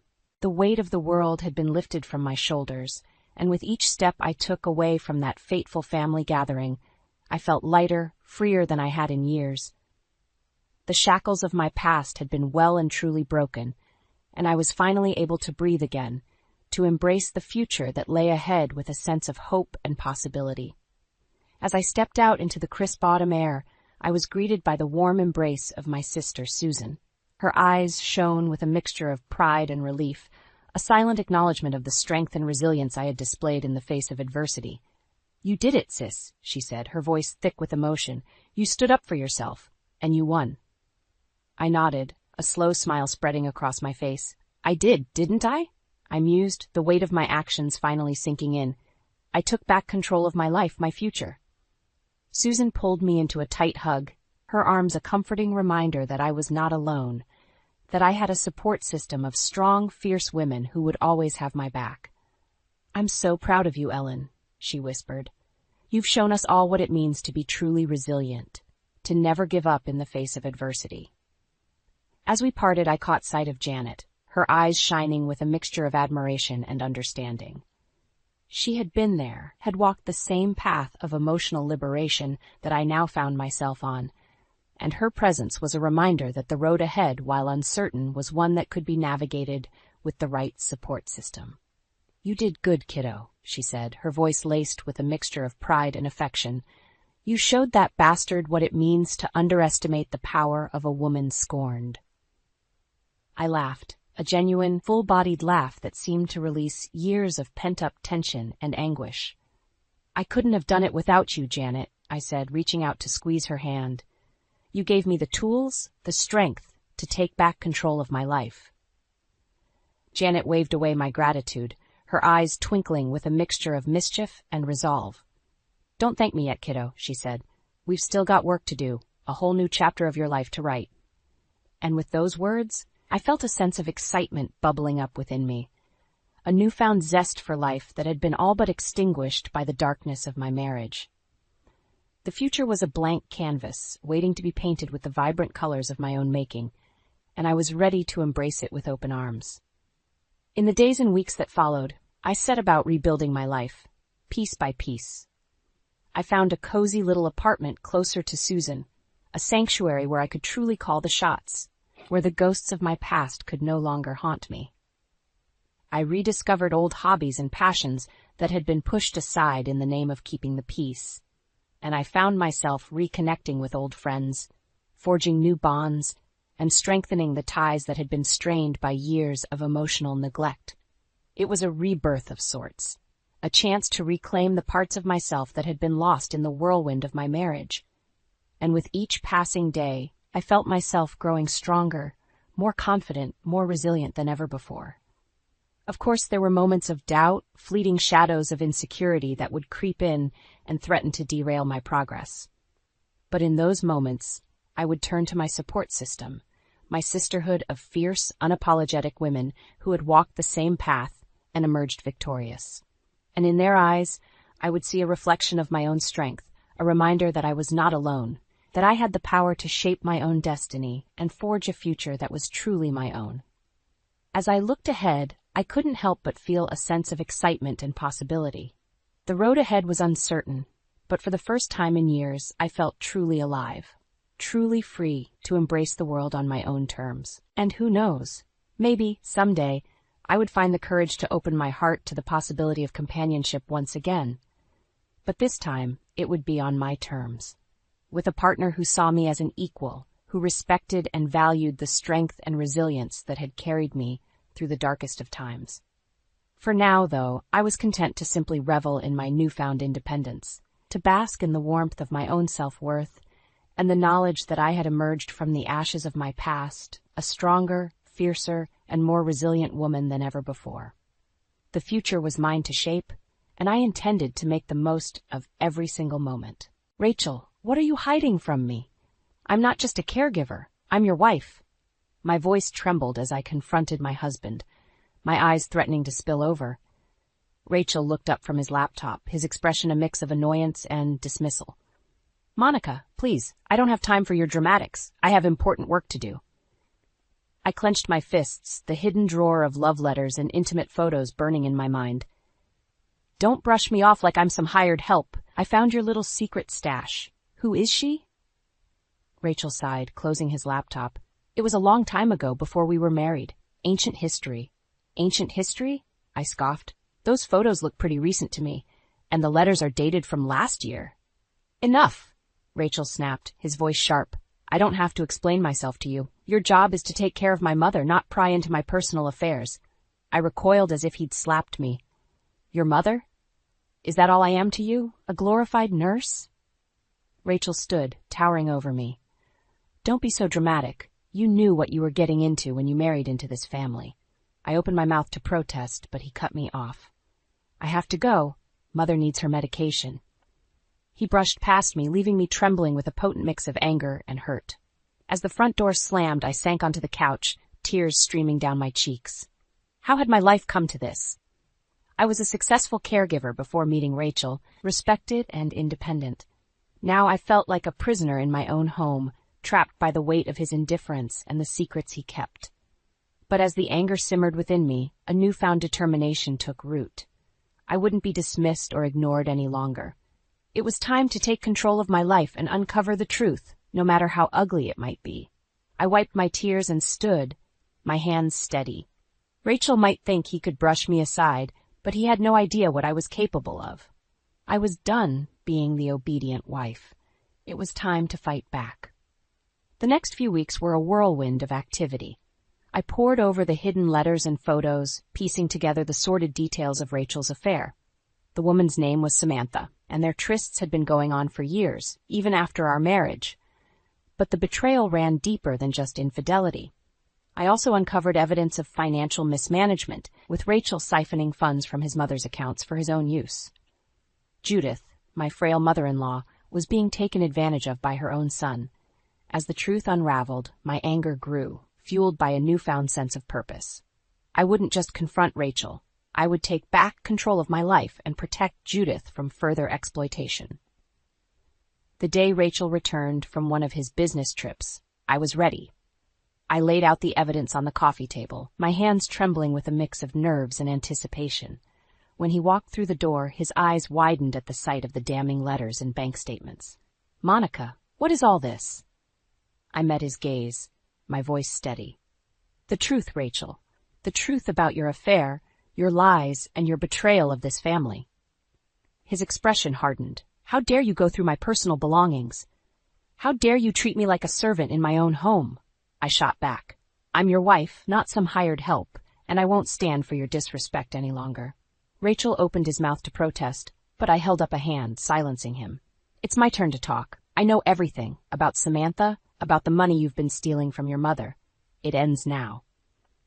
His face paled, and for the first time I saw a flicker of fear in his eyes. I had finally taken back control, and there was no turning back.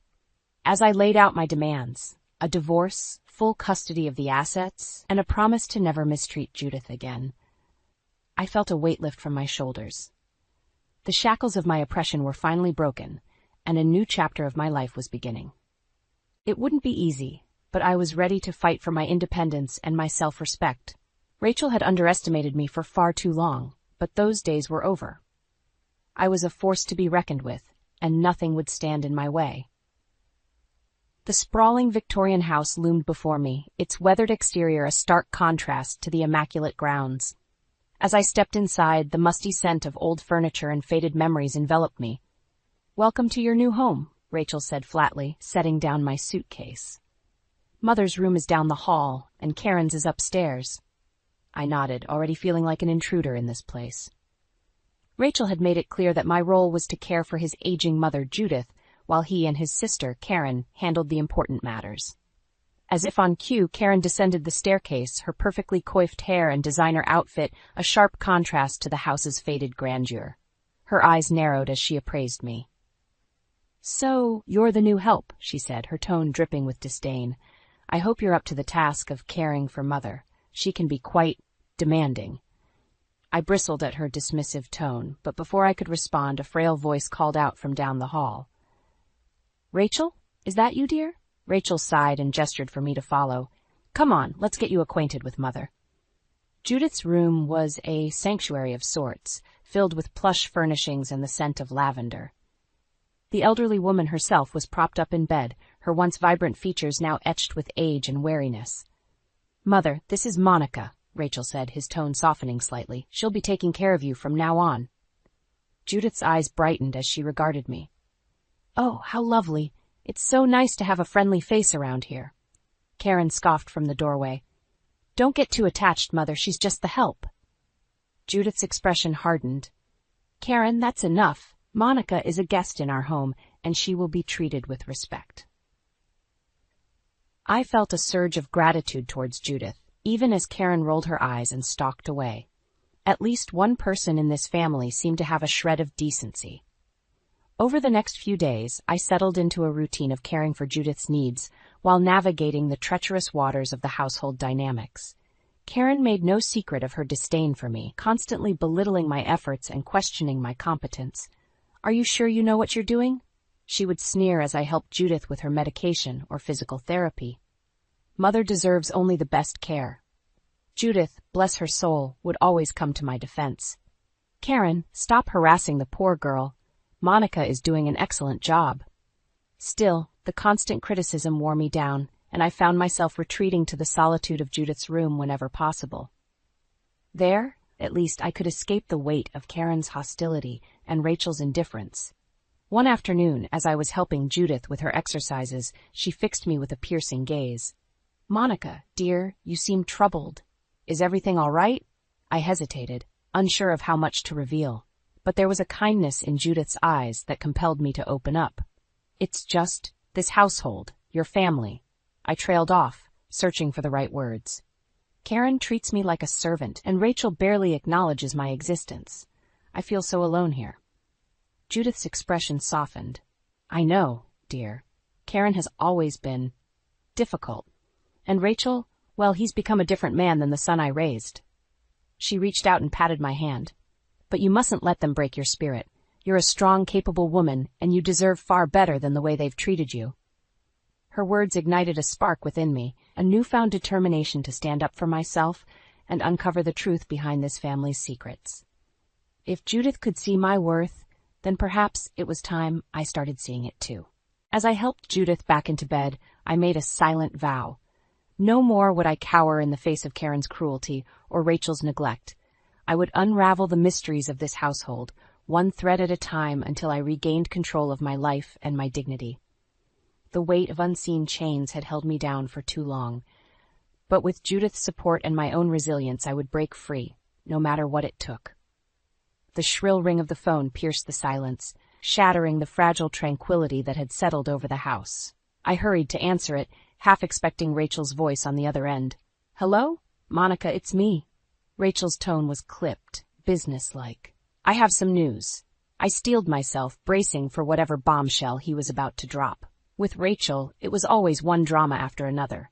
"Karen and I are going on a trip, a necessary business venture to Hawaii. We'll be gone for a few weeks." My heart sank. Of course, another trip, another excuse to abandon his responsibilities.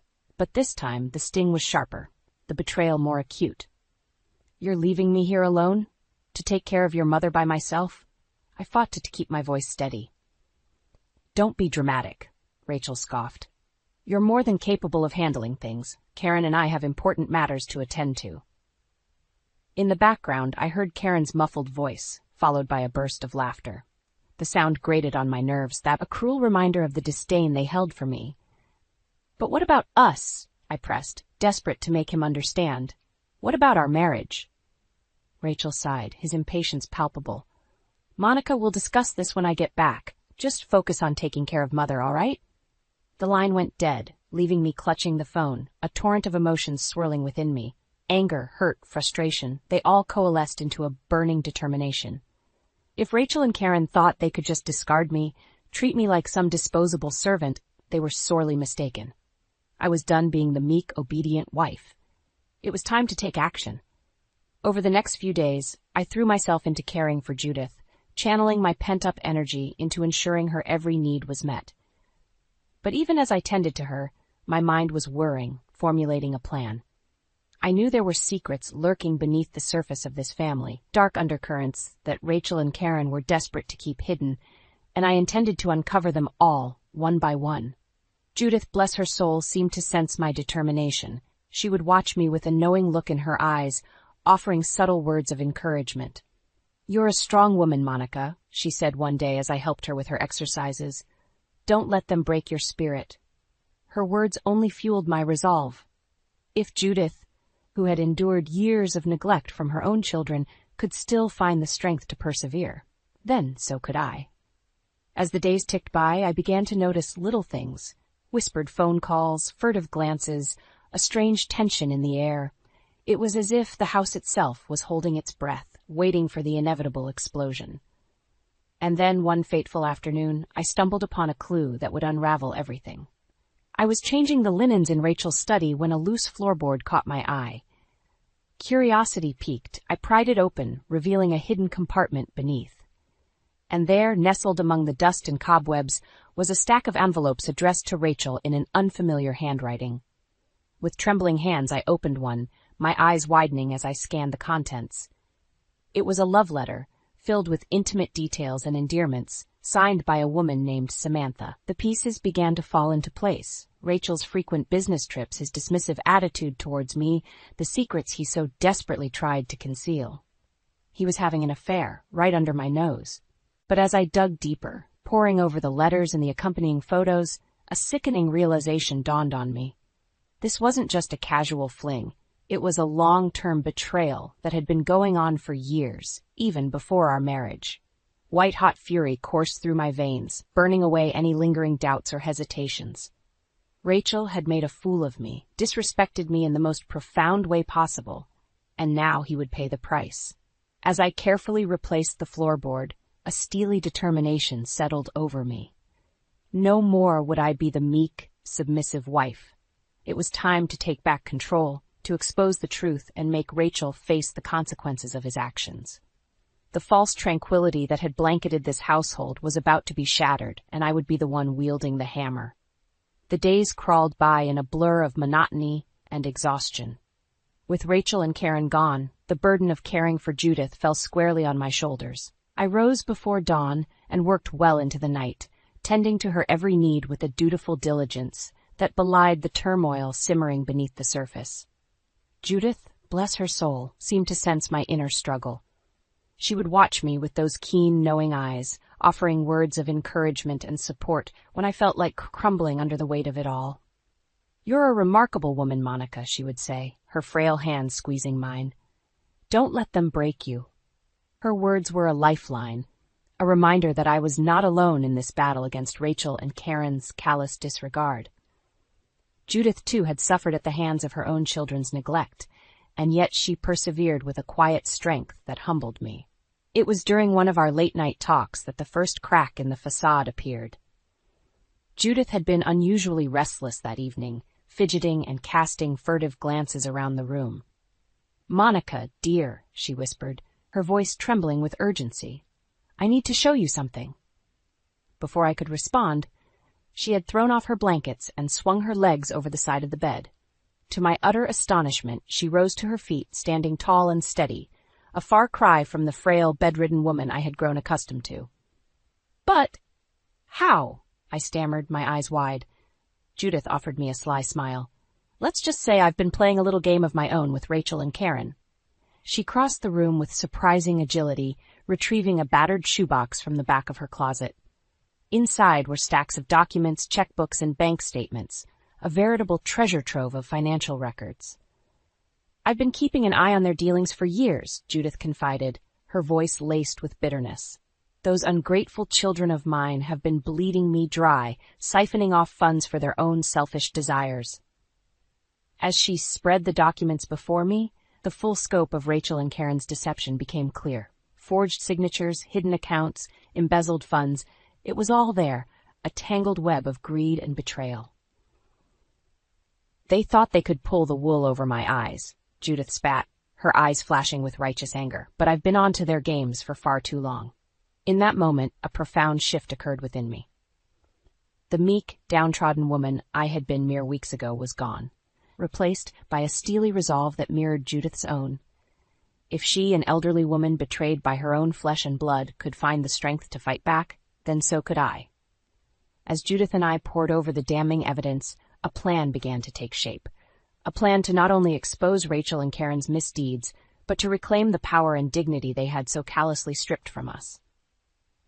"We'll make them pay, Monica," Judith vowed, her voice laced with determination. "They'll rue the day they ever underestimated us." And so a covert alliance was forged, one built on shared pain and a burning desire for retribution. Judith and I became co-conspirators, united in our quest to unravel the tangled web of lies and deceit that had ensnared us both. As the days ticked by, our clandestine efforts intensified. We pored over financial records, meticulously documenting every discrepancy and irregularity. We strategized, plotting our every move with the precision of seasoned generals preparing for battle. And through it all, a newfound strength blossomed within me, a strength born of Judith's unwavering support and my own indomitable spirit. The shackles of oppression that had once bound me were falling away, replaced by a fierce determination to take back control of my life. Rachel and Karen might have thought they had me cornered, but they had gravely underestimated the power of two women scorned. The tides were turning, and soon the reckoning they so richly deserved would be upon them. The weeks that followed were a whirlwind of clandestine activity. Judith and I became co-conspirators, united in our quest to dismantle the web of lies and deceit that had ensnared us both. Under the guise of caring for her ailing mother, I meticulously rearranged the household finances, diverting funds back into Judith's accounts and cutting off Rachel and Karen's access to her assets. With each transaction, I felt a surge of empowerment, reclaiming the control they had so callously stripped from us. Judith, for her part, was a force to be reckoned with. Gone was the frail, bedridden woman I had first encountered. In her place stood a formidable ally, her mind sharp and her determination unwavering. "They thought they could bleed me dry," she would say, her eyes flashing with righteous anger. "But they underestimated the lengths a mother will go to protect what's hers." Together, we pored over financial records, cross-checking every transaction, every withdrawal, every cent that had been siphoned away by Rachel and Karen's greed. It was a painstaking process, but one that fueled our resolve with each damning piece of evidence we uncovered. As the days ticked by, our clandestine efforts intensified. We held hushed conversations late into the night, strategizing our every move with the precision of seasoned generals preparing for battle. Judith's rehabilitation progressed in secret, her newfound strength a testament to the indomitable spirit that burned within her, and through it all, a profound shift occurred within me. The meek, downtrodden woman I had once been was no more, replaced by a steely resolve forged in the fires of betrayal and oppression. I was no longer content to simply weather the storm. I was determined to turn the tide, to reclaim the power and dignity that had been so callously stripped from me. With each passing day, our preparations grew more intricate, our plans more meticulously crafted. We rearranged the household staff, ensuring only those loyal to Judith remained. We secured copies of crucial documents, building an ironclad case against Rachel and Karen's misdeeds.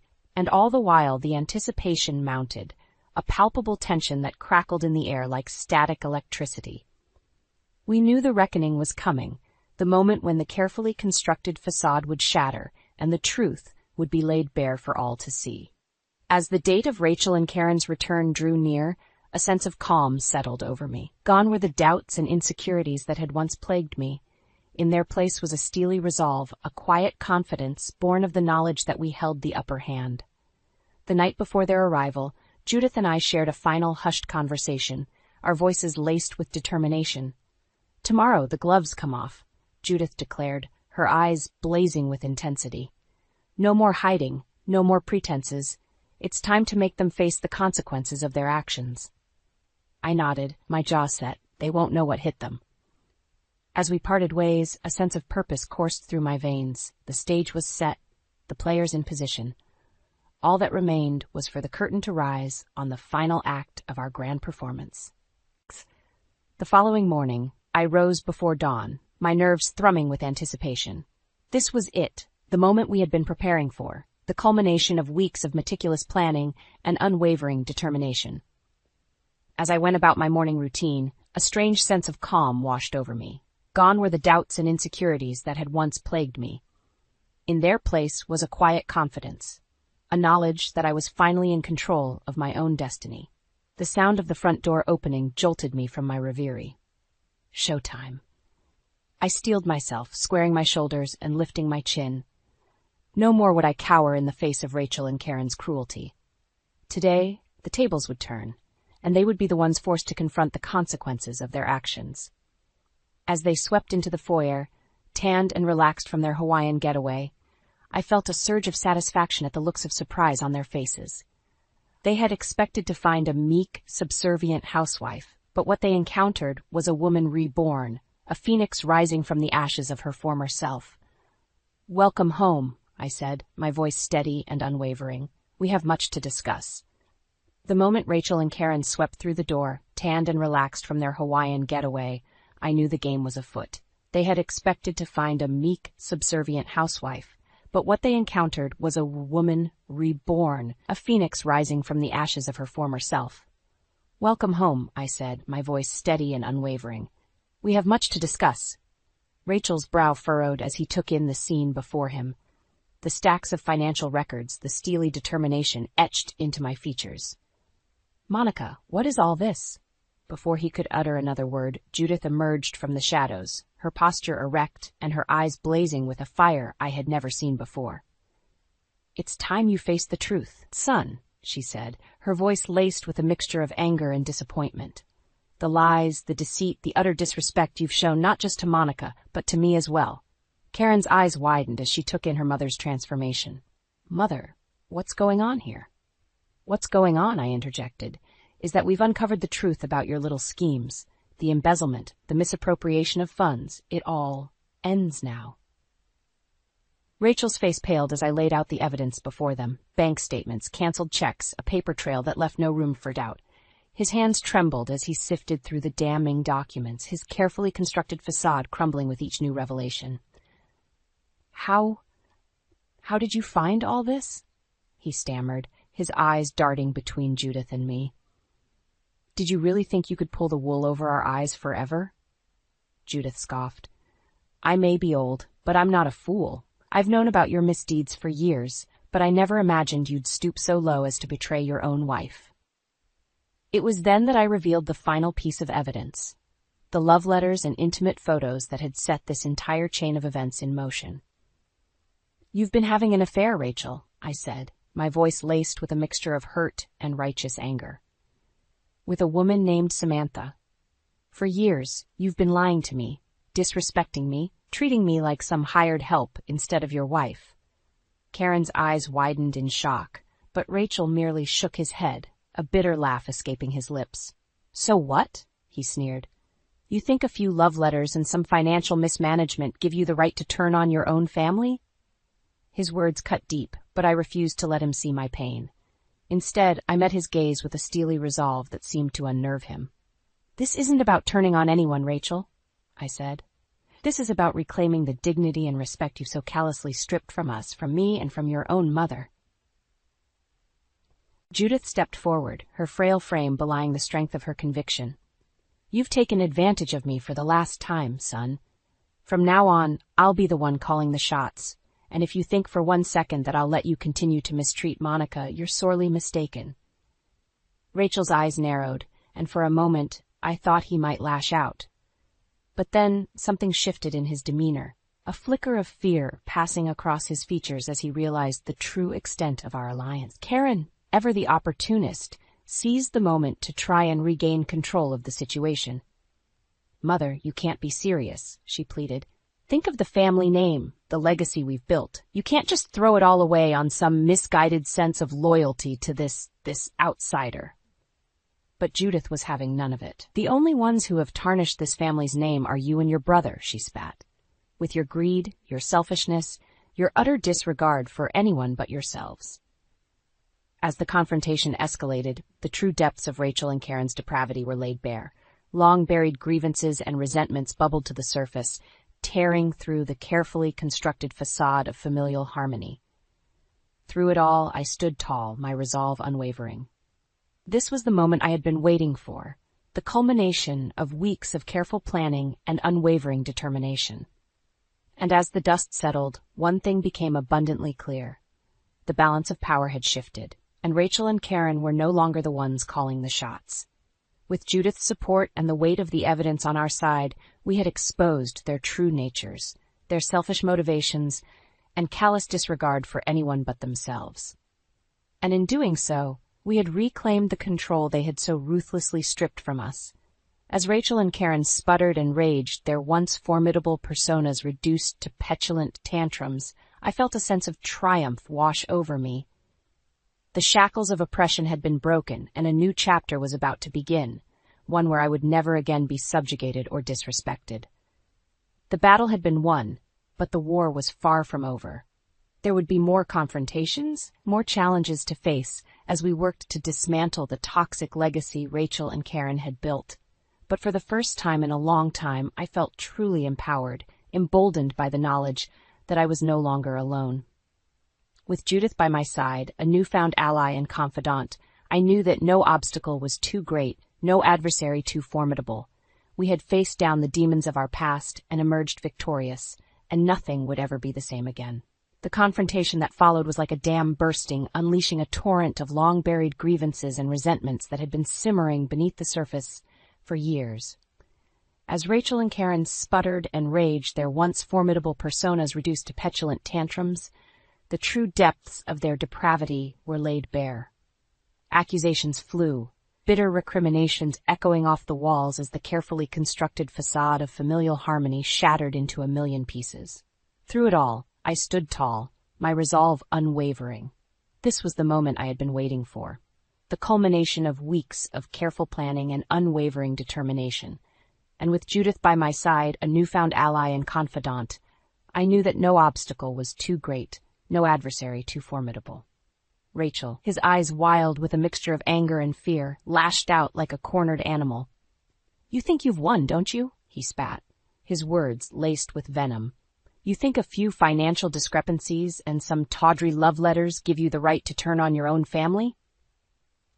But Judith was having none of it. "Don't you dare try to twist this around, son," she said, her voice trembling with a lifetime's worth of pent-up frustration.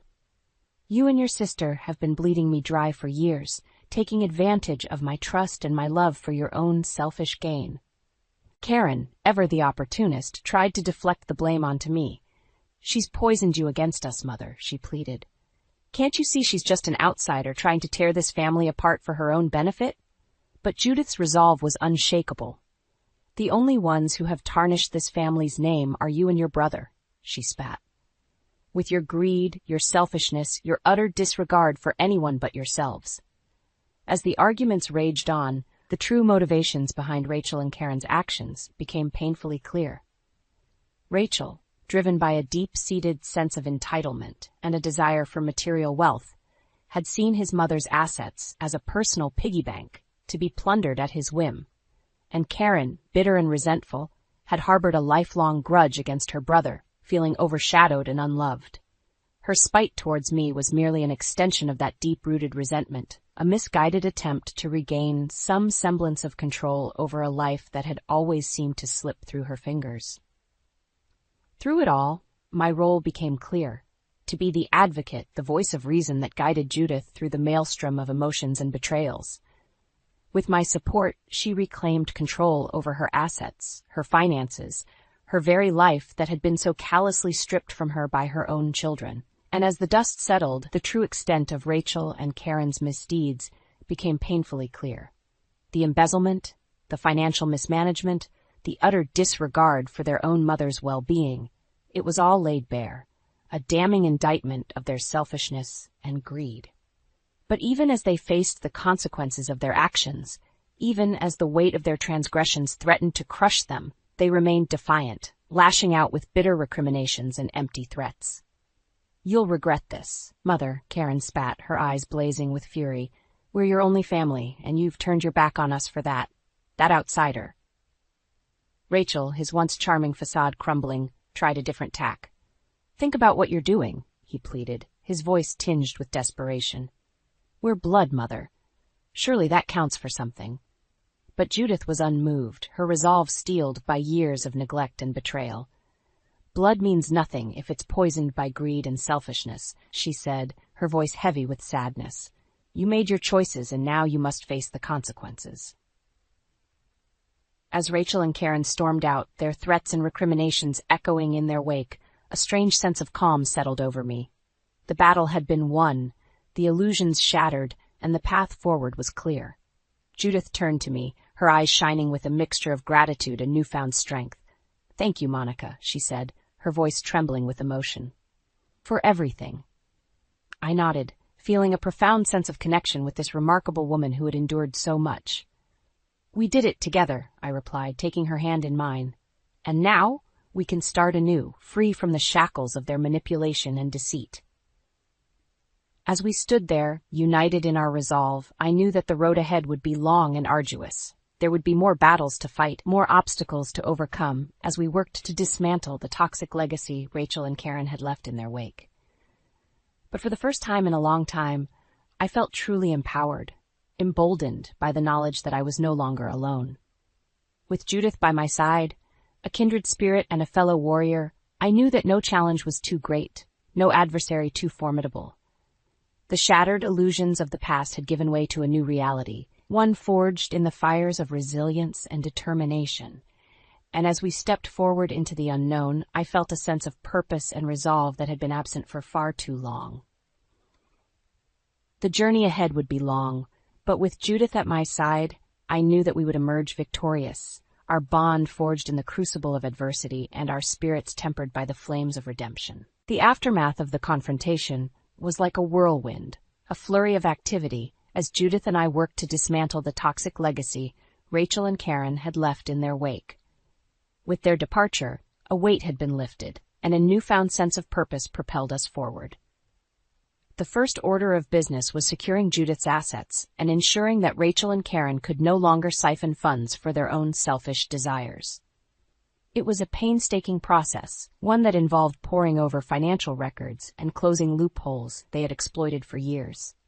But with each account secured, each paper trail severed, I felt a surge of empowerment.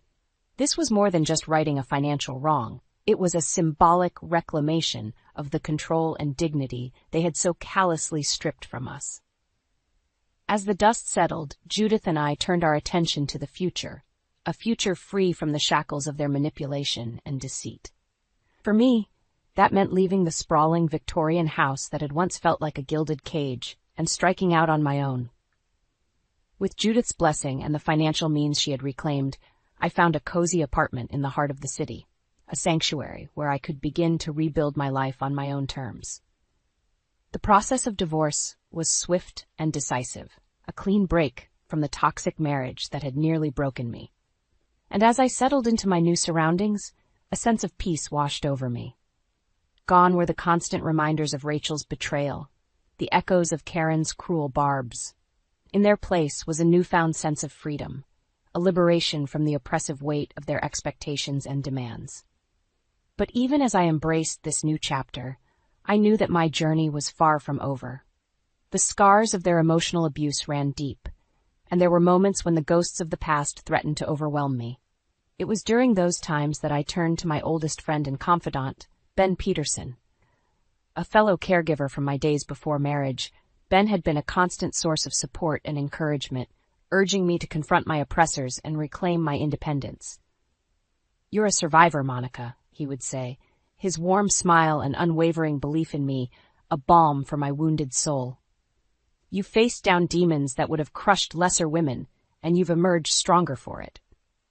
With Ben's guidance, I began to rebuild not just my life, but my sense of self-worth. I found a job at a prestigious caregiving agency where my skills and experience were valued and respected, and as I immersed myself in my work, I felt a renewed sense of purpose, a reminder of the woman I had been before Rachel's betrayal had nearly broken me.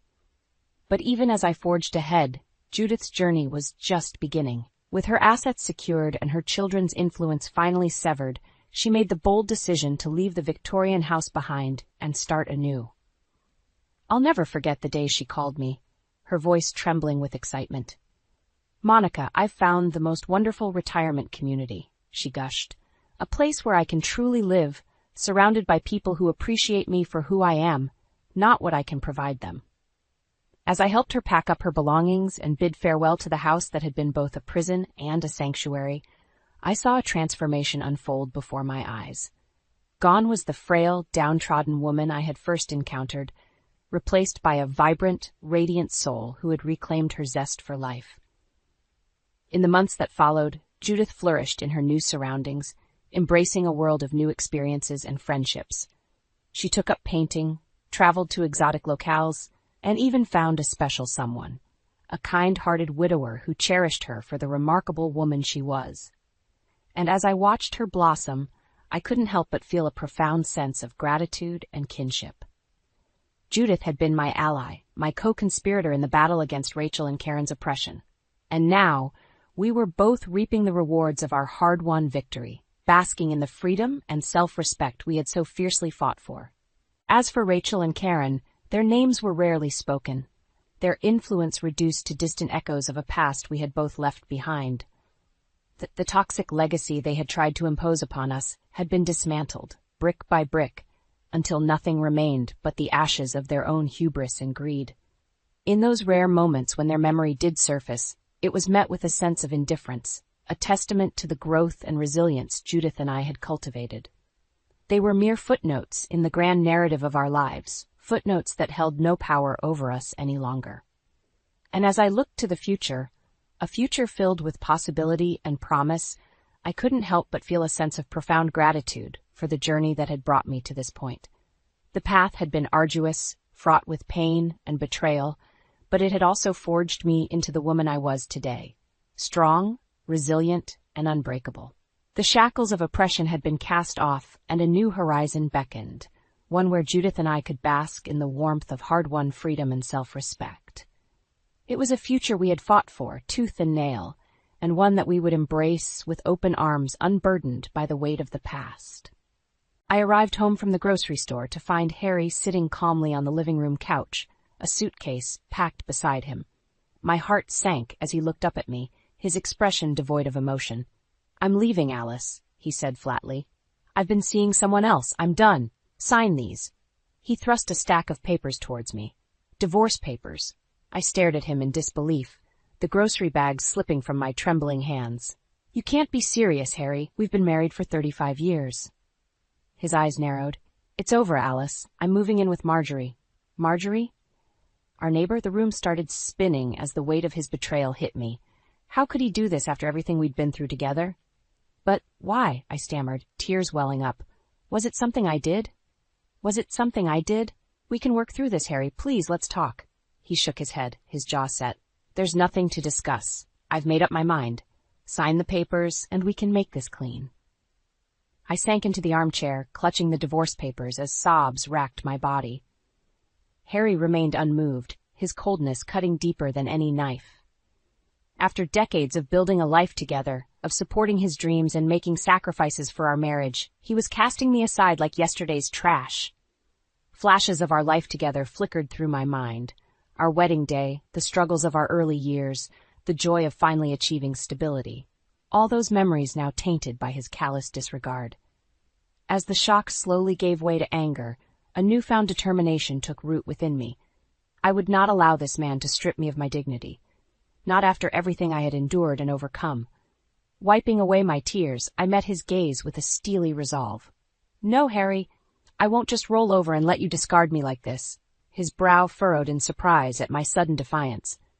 "Alice, don't make this harder than it needs to be." "Harder for who?" I shot back, my voice steadier than I expected. "You're the one who betrayed our vows, our family. You'll have to face the consequences." Harry opened his mouth to respond, but I held up a hand, cutting him off. "Save it. I don't want to hear your excuses or justifications. Just know this. I won't go down without a fight. You wanted to start over? Well, so will I, but on my own terms." With that, I gathered what little remained of my composure and strode out of the room, leaving Harry and his suitcase behind. A new chapter was beginning, one fueled by the burning embers of my shattered illusions and an unbreakable will to rise from the ashes, stronger than ever before. After that fateful night when Harry dropped the bombshell of his affair and impending departure, I found myself adrift, struggling to make sense of the past few decades of my life. How could I have been so blind to the cracks in our marriage? As the initial shock began to fade, memories from our earlier years together resurfaced, each one a bitter reminder of the sacrifices I had made for this man, for our family. I had retired early from my job as a high school English teacher, a career I had loved dearly, all to support Harry's dream of starting his own business. While he pursued his entrepreneurial ambitions, I became a housewife, tending to the domestic responsibilities that he so easily brushed aside. "Don't worry about the household stuff, Alice," he would say dismissively. "Focus on making sure dinner is ready when I get home from the office."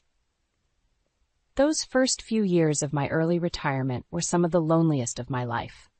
Gone were the daily interactions with colleagues and students that had once brought me such joy and fulfillment. Instead, my days were consumed with cleaning, cooking, and running errands, a far cry from the vibrant, purposeful existence I had once known. Whenever I dared to voice my restlessness or suggest taking up a new hobby, Harry's response was always the same, a condescending chuckle and a reminder that his business was the priority. "We can revisit your little hobbies once we're financially stable, dear," he would say with a patronizing pat on the shoulder. Those subtle put-downs and dismissals of my desires gradually chipped away at my sense of self-worth. I began to feel invisible, a mere supporting character in the story of Harry's life.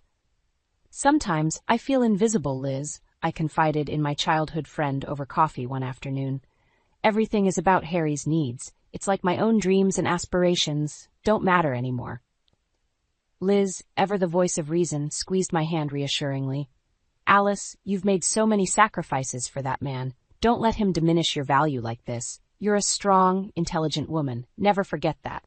Her words were a balm to my wounded spirit, but deep down I couldn't shake the nagging feeling that I had somehow failed as a wife, that my inability to meet Harry's every demand was the root cause of his disregard. Little did I know then that his disloyalty ran far deeper than I could have ever imagined.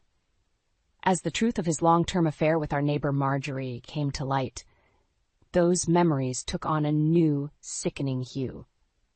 All those years of self-doubt and sacrifice, only to be cast aside like an old rag when a younger, more enticing option presented itself. The revelation was like a slap in the face, jolting me out of my complacent existence. I realized then that I had been living a lie, a carefully constructed facade orchestrated by Harry to keep me blind to his transgressions. No more. The time for meek acceptance was over. A fire ignited within me, a burning desire to reclaim the dignity and self-respect that he had so callously stripped away. If Harry wanted to discard our marriage like a worn-out garment, then I would ensure he faced the consequences of his actions, no matter how painful or messy the process might be. This was no longer just about salvaging our relationship. That ship had sailed long ago. This was about taking a stand, about proving to Harry, to myself, and to the world that I was no one's doormat. I was Alice, a woman whose strength and resilience had been forged in the fires of betrayal, and I was just getting started. If Harry's betrayal wasn't enough to contend with, my mother-in-law Rita's constant presence only added to the turmoil. That woman had made my life a living hell from the moment I married her precious son. "Alice, dear, can't you do anything right?" she would sneer during one of her frequent, unannounced visits. "Harry's shirts are always so wrinkled." I would bite my tongue, forcing a tight smile as I assured her that I did my best with the laundry. But it was never enough for Rita. No matter how spotless the house, how elaborate the meals, there was always something to criticize, some way to make me feel inadequate. Harry, of course, did nothing to defend me against his mother's relentless jabs. If anything, he seemed to revel in her doting affection, basking in her approval like a spoiled child. "Mother knows best, Alice," he would say with a smug grin. "You should listen to her advice more often." I wanted so desperately to be accepted by Rita, to finally earn her respect and approval. I deluded myself into thinking that if I could just be the perfect wife and daughter-in-law, she would eventually come around. Foolish, naive me. During one particularly tense visit, Rita had taken it upon herself to rearrange the entire kitchen while I was out running errands. When I returned home, she greeted me with a look of utter disdain. "Honestly, Alice, how can you find anything in this mess?" she clucked, gesturing to the cupboards and drawers she had upended. "I've reorganized everything for you. You're welcome." I stared at the chaos she had created, my carefully organized system now in disarray. Anger and frustration bubbled up inside me, but I swallowed it down, forcing a polite, "Thank you, Rita. That was very thoughtful of you." Her lips pursed in a thin, disapproving line. "Well, don't just stand there, dear. This kitchen won't clean itself." And so I would spend the next few hours meticulously putting everything back in its rightful place, all while Rita looked on with a critical eye, offering a steady stream of unsolicited advice. "You really should consider hiring a maid, Alice. This house is always such a mess." "Have you thought about taking a cooking class? Harry deserves better than these bland meals. When are you going to lose that extra weight, dear? You've let yourself go since the wedding." Each barb was like a tiny dagger, chipping away at my already fragile self-esteem. But I endured it all, convincing myself that it was the price I had to pay for keeping the peace in our family. Little did I know that Rita's true loyalties lay not with me, but with her precious son, the son who could do no wrong in her eyes, even as he was carrying on a sordid affair behind my back. As the truth of Harry's deception came to light, I realized with sickening clarity that Rita had known all along. She had turned a blind eye to his infidelity, perhaps even encouraged it in her twisted way. The revelation was like a slap in the face, finally snapping me out of the delusion that I could ever win this woman's approval or affection. All those years of enduring her cruelty, of sacrificing my own dignity in the hopes of appeasing her, were for naught. But as the anger and hurt threatened to consume me, a newfound resolve took root. I was done being the docile, obedient daughter-in-law. It was time for Rita to face the consequences of her actions, to see the true monster she had enabled in her own son. If she thought she could continue to belittle and undermine me, she had another thing coming. This time, I would be the one calling the shots, and neither she nor Harry would be able to stop me from exposing their web of lies and deceit. The gloves were off, and I was just getting started. The revelation of Harry's affair hit me like a ton of bricks, leaving me reeling and gasping for air. How could I have been so blind, so trusting for all these years? "He's been with her for years, Liz," I confided in my best friend through choked sobs. "How did I miss this?" Liz's arms enveloped me in a warm embrace as she gently stroked my hair. "Oh, Alice, I'm so sorry. That bastard doesn't deserve your tears." But the tears kept flowing, a torrent of pent-up emotions finally breaking free. Anger, hurt, shame, they all swirled together in a toxic cocktail, leaving a bitter taste in my mouth. As the initial shock began to subside, flashes of memory assaulted me, each one a glaring neon sign that I had willfully ignored in my desperate bid to preserve the illusion of our happy marriage. The late nights at the office that stretched into early mornings, the sudden interest in hitting the gym and updating his wardrobe, the way his phone would buzz with texts, only for him to quickly silence it and tuck it away. I had chalked it all up to the stress of running his business, convincing myself that his distance was merely a phase, that the solid foundation of our love would see us through. Fool that I was. "How could I have been so stupid, Liz?" I asked, my voice thick with self-loathing. The signs were all there, and I chose to ignore them. Liz cupped my face in her hands, her gaze unwavering. "Listen to me, Alice. This is not your fault. That lying snake is the one to blame, not you." Her words offered little solace as the full weight of Harry's deception crashed over me in waves. This wasn't just a fleeting indiscretion. This was a calculated, years-long betrayal of our vows, our family, our entire life together. And the person he had chosen to betray me with?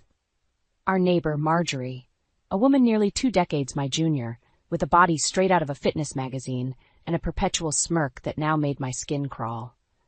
How many times had I welcomed that viper into our home, blissfully unaware of the sordid affair unfolding right under my nose? How many times had she and Harry exchanged knowing glances, reveling in their sick game, while I remained the oblivious punchline? The memories came flooding back, each one more damning than the last. Marjorie's overly familiar hugs that lingered a bit too long. The way Harry's eyes would follow her every movement whenever she was around. The hushed conversations that abruptly ceased the moment I entered the room. I felt sick, violated in the most profound way. My home, my sanctuary, had been tainted by their lies and indiscretions. Nowhere was safe from the stench of their betrayal. As the anger took root, it brought with it a newfound determination. I was done being the meek, trusting wife who turned a blind eye to the harsh realities unfolding before her.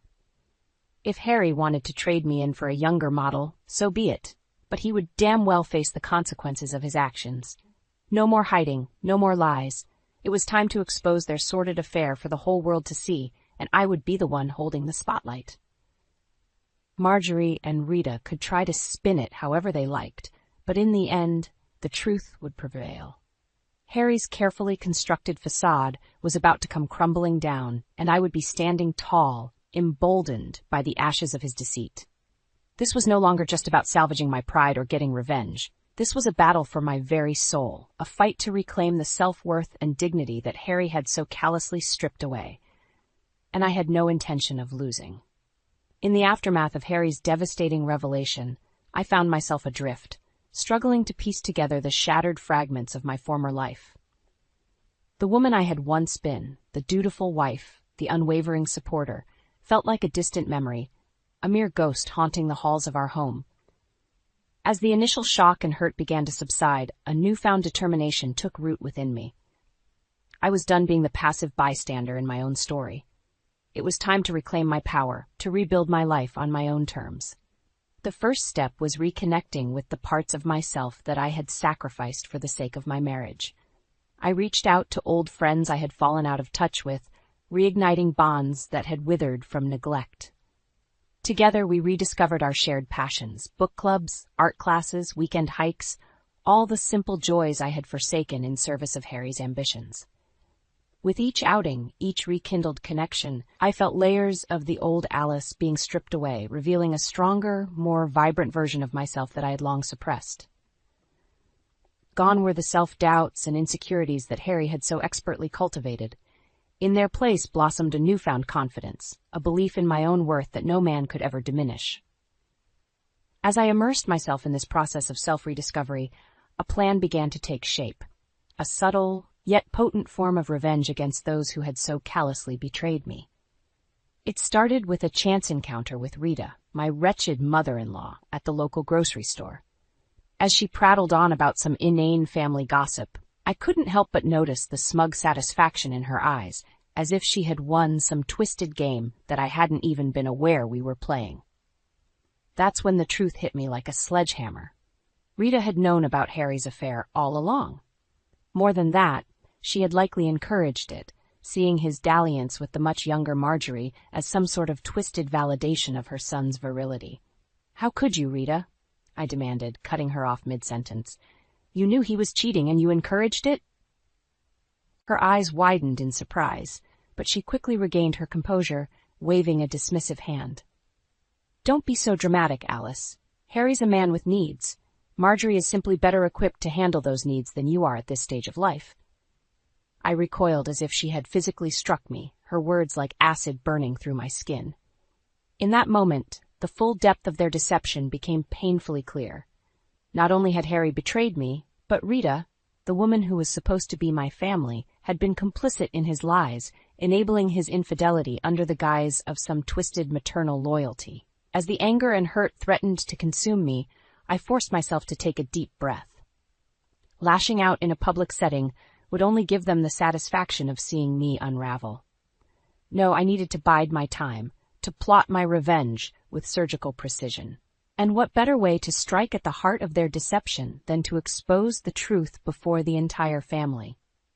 The next big gathering was just a few weeks away, a reunion of sorts, where distant relatives from all corners would converge to celebrate our family's twisted version of togetherness. It would be the perfect stage to unleash the bombshell of Harry's betrayal, to strip away the carefully constructed facade he and Rita had so meticulously maintained. In the days leading up to the event, I could feel my resolve strengthening with each passing hour. This was about more than just getting even with Harry and Rita. This was about reclaiming my dignity, my self-worth, all the precious things they had tried so hard to strip away from me. As I looked in the mirror on the morning of the reunion, I saw a woman reborn. The meek, downtrodden Alice of the past was nowhere to be found.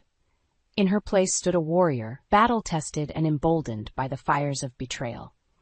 It was time to let the truth reign supreme, consequences be damned. Harry and Rita's web of lies was about to unravel, and I would be the one holding the scissors. The day of the family reunion dawned bright and clear, a cruel juxtaposition to the storm that was brewing within me. As I dressed for the occasion, smoothing the fabric of my crisp blouse, I could feel the weight of my impending revelation pressing down on me like a lead vest. But I was ready. More than ready. This was the moment I had been steeling myself for. The culmination of weeks spent meticulously plotting my revenge. The drive to the reunion site passed in a blur, my knuckles white as I gripped the steering wheel, rehearsing the words I would soon unleash upon my unsuspecting family. Harry and Rita thought they could sweep their betrayal under the rug, carry on as if nothing had happened. Well, they were in for a rude awakening. As I stepped out of the car and made my way towards the gathering, I could already sense the tension in the air. Harry and Marjorie were huddled together in a corner, no doubt reveling in their sordid affair now that it was out in the open. Rita, ever the matriarch, held court with a gaggle of relatives, her false airs of propriety sickening to behold. I took a deep breath, steeling my resolve. This was it. No more hiding, no more lies. "Harry," I called out, my voice trembling ever so slightly with the weight of controlled anger. "Why don't you tell everyone where you're really living now?" The words hung in the air like a lead balloon, and a hush fell over the gathering. All eyes turned towards us, confusion and curiosity etched on their faces. Harry's expression morphed from one of smug indifference to outright panic as the realization of what I was about to do dawned on him. "Alice, don't," he began, but I held up a hand, silencing him. "No, Harry, you don't get to sweep this under the rug anymore. These people deserve to know the truth about the kind of man you really are." I turned to address the assembled crowd, my voice growing stronger with each syllable. For years, Harry has been carrying on an affair with our neighbor Marjorie, and his own mother, Rita, knew about it the entire time. She even encouraged it, telling him it was better for him to be with a younger woman. A collective gasp rippled through the crowd, followed by a torrent of hushed whispers and furtive glances.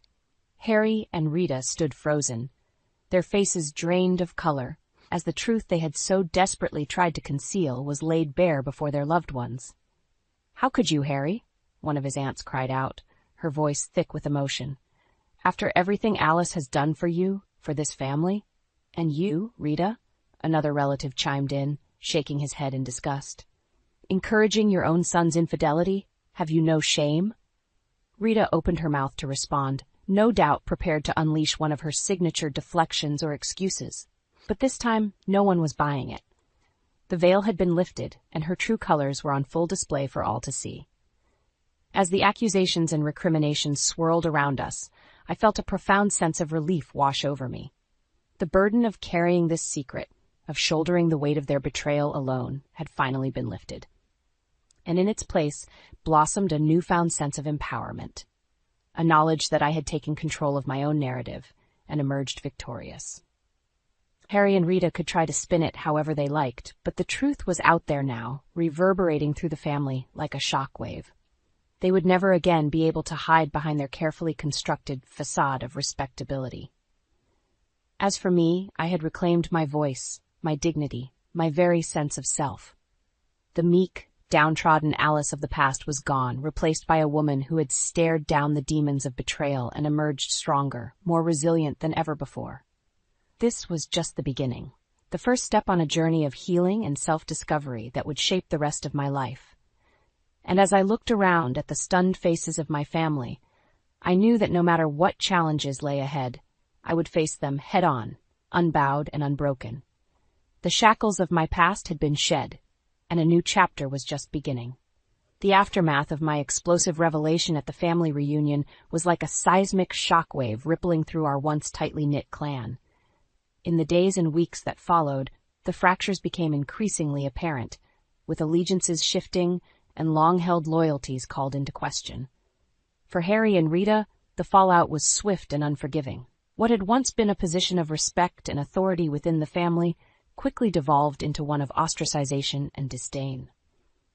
Relatives who had once fawned over Harry's success now turned their backs, unable to reconcile the man they thought they knew with the unfaithful cat I had exposed.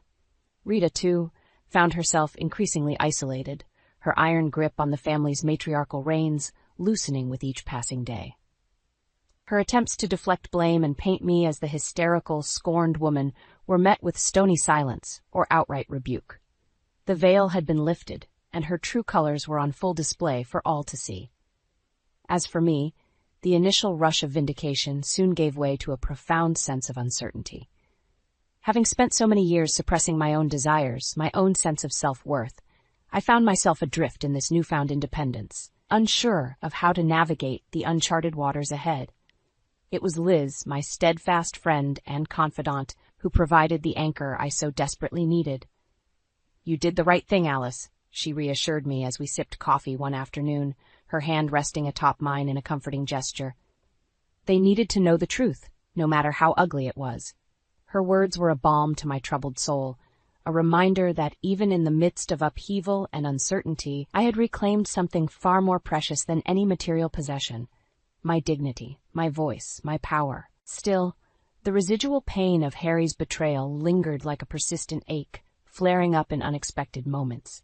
I would catch glimpses of him around town, his once confident swagger now replaced by a hunched, furtive gait, and feel a pang of sadness for the man he had once been, the man I had so foolishly devoted my life to. A part of me still longed for closure, for some semblance of understanding as to how he could have so callously discarded our marriage, our family, for the fleeting thrill of an affair. But whenever he tried to reach out to initiate some form of contact or reconciliation, I rebuffed him, my anger and hurt still too raw to entertain his excuses or platitudes. "Not now, Harry," I would say, my voice firm and unwavering. "I'm not ready." And so we existed in this limbo, two ships passing in the night, each charting our own course through the wreckage of what had once been. He, adrift and rudderless, cast out from the very family he had once prioritized above all else, and me, slowly but surely finding my bearings, guided by an inner strength I had never known existed. It was during this period of transition and self-discovery that the true impact of my actions began to crystallize. What had started as a burning need for revenge, a desire to inflict the same pain and humiliation that Harry and Rita had so callously visited upon me, had blossomed into something far more profound and lasting. Emboldened by my newfound voice, I found myself sought out by other women who had endured similar betrayals, who had been beaten down and stripped of their self-worth by the very men who had sworn to love and cherish them. They looked to me as a beacon of hope, a living embodiment of the resilience and strength they so desperately craved. And so I did what any self-respecting woman in my position would do. I paid it forward, sharing my story and offering guidance and support to those still mired in the depths of their own personal hells. It started small, just a few of us gathering in each other's homes, swapping tales of woe and hard-won wisdom over cups of tea and plates of pastries. But word soon spread, and before long, our little support group had blossomed into a full-fledged movement, a sisterhood of survivors bound by the shared experience of betrayal and the unshakable resolve to rise above it. As I looked around the room during one of our meetings, taking in the faces of these remarkable women, I felt a profound sense of pride and purpose. We had all been through hell, enduring unimaginable pain and heartbreak at the hands of those who were supposed to cherish us most. Yet here we stood, battered but unbroken, our spirits forged in the fires of adversity. "We've all been through hell," I said, raising my cup in a silent toast, "but we're still standing, stronger than ever." A chorus of murmured assent rippled through the group, a shared acknowledgement of the long, arduous journey that had brought us to this point. The road ahead was uncertain, fraught with challenges and setbacks that we could scarcely fathom, but we would face them head-on, bolstered by the bonds of sisterhood and the knowledge that our worth extended far beyond the transient affections of any one man. This was about more than just getting back at Harry and Rita. more than just settling some petty score. This was about reclaiming our power, our agency, our fundamental right to exist as complete, self-actualized beings, unbeholden to the whims and desires of those who sought to diminish us. And in that moment, as I looked around at the faces of my fellow warriors, I knew that no matter what lay ahead, we would emerge victorious. The shackles of our past had been shed, and a new dawn was breaking. A dawn ushered in by the indomitable spirit of women who had stared into the abyss and refused to blink. The months following my public exposure of Harry and Rita's betrayal were a whirlwind of change and self-discovery. As the dust settled and the initial shockwaves subsided, I found myself standing at a crossroads, faced with the daunting task of charting a new course for my life. The decision to leave our family home, the place that had once represented the bedrock of my existence, was not an easy one. But with each passing day spent within those walls, I was haunted by the ghosts of my former self, the meek, subservient wife who had sacrificed her dreams and aspirations on the altar of Harry's ambition. No, if I was to truly embrace this newfound lease on life, I needed to forge ahead on my own terms, unburdened by the weight of past traumas and regrets. And so, with Liz's unwavering support, I set out to find a place that could serve as the foundation for this next chapter. A cozy little apartment that, while modest, felt more like a sanctuary than the gilded cage I had once called home. As I unpacked my belongings, carefully arranging each item in its new resting place, I couldn't help but feel a profound sense of liberation. Gone were the trappings of my former life, the material excesses that Harry had so valued above all else. In their place stood the building blocks of a life truly my own, a blank canvas awaiting the brushstrokes of my newfound independence. It was during those early days of settling into my new abode that the seeds of a greater purpose began to take root. Through the grapevine of our close-knit community, word of my defiant stand against Harry and Rita's duplicity had spread like wildfire, igniting a spark of hope and inspiration in other women who had endured similar betrayals. At first, it was just a trickle. A few tentative knocks on my door, followed by hushed conversations over cups of tea as they unburdened themselves of their own harrowing tales of infidelity and emotional abuse. But soon that trickle became a steady stream, a veritable flood of kindred spirits seeking solace and guidance from one who had walked the same thorny path. And so I did what any self-respecting woman in my position would do. I opened my doors wide, inviting them in and offering a safe haven where they could share their stories without fear of judgment or reprisal. Before long, what had started as informal gatherings in my living room blossomed into a full-fledged support group, a sisterhood of survivors bound by the shared experience of betrayal and the unshakable resolve to rise above it. Our meetings became a sacred ritual, a chance to shed the masks we so often wore in public and bare our souls to those who truly understood the depths of our pain. We laughed together, cried together, and most importantly, we healed together, drawing strength from the bonds of sisterhood that transcended any one individual's plight. We've all been through hell, I would say, raising my cup in a silent toast as I looked around the room at the faces of these remarkable women. But we're still standing, stronger than ever. And it was true. Though our paths had been paved with heartache and suffering, we refused to be defined by the actions of the men who had sought to diminish us. Instead, we emerged from the ashes of our former lives like phoenixes, our spirits tempered by the fires of adversity, and our resolve forged in the crucible of betrayal. As the weeks turned to months, our little group continued to grow, attracting women from all walks of life who had been touched by the scourge of infidelity. And with each new member, the bonds of our sisterhood grew stronger, a tapestry woven from the threads of our shared experiences and collective resilience. It was during one of our meetings, as I looked around at the faces of these incredible women, that the true magnitude of my journey hit me with the force of a tidal wave.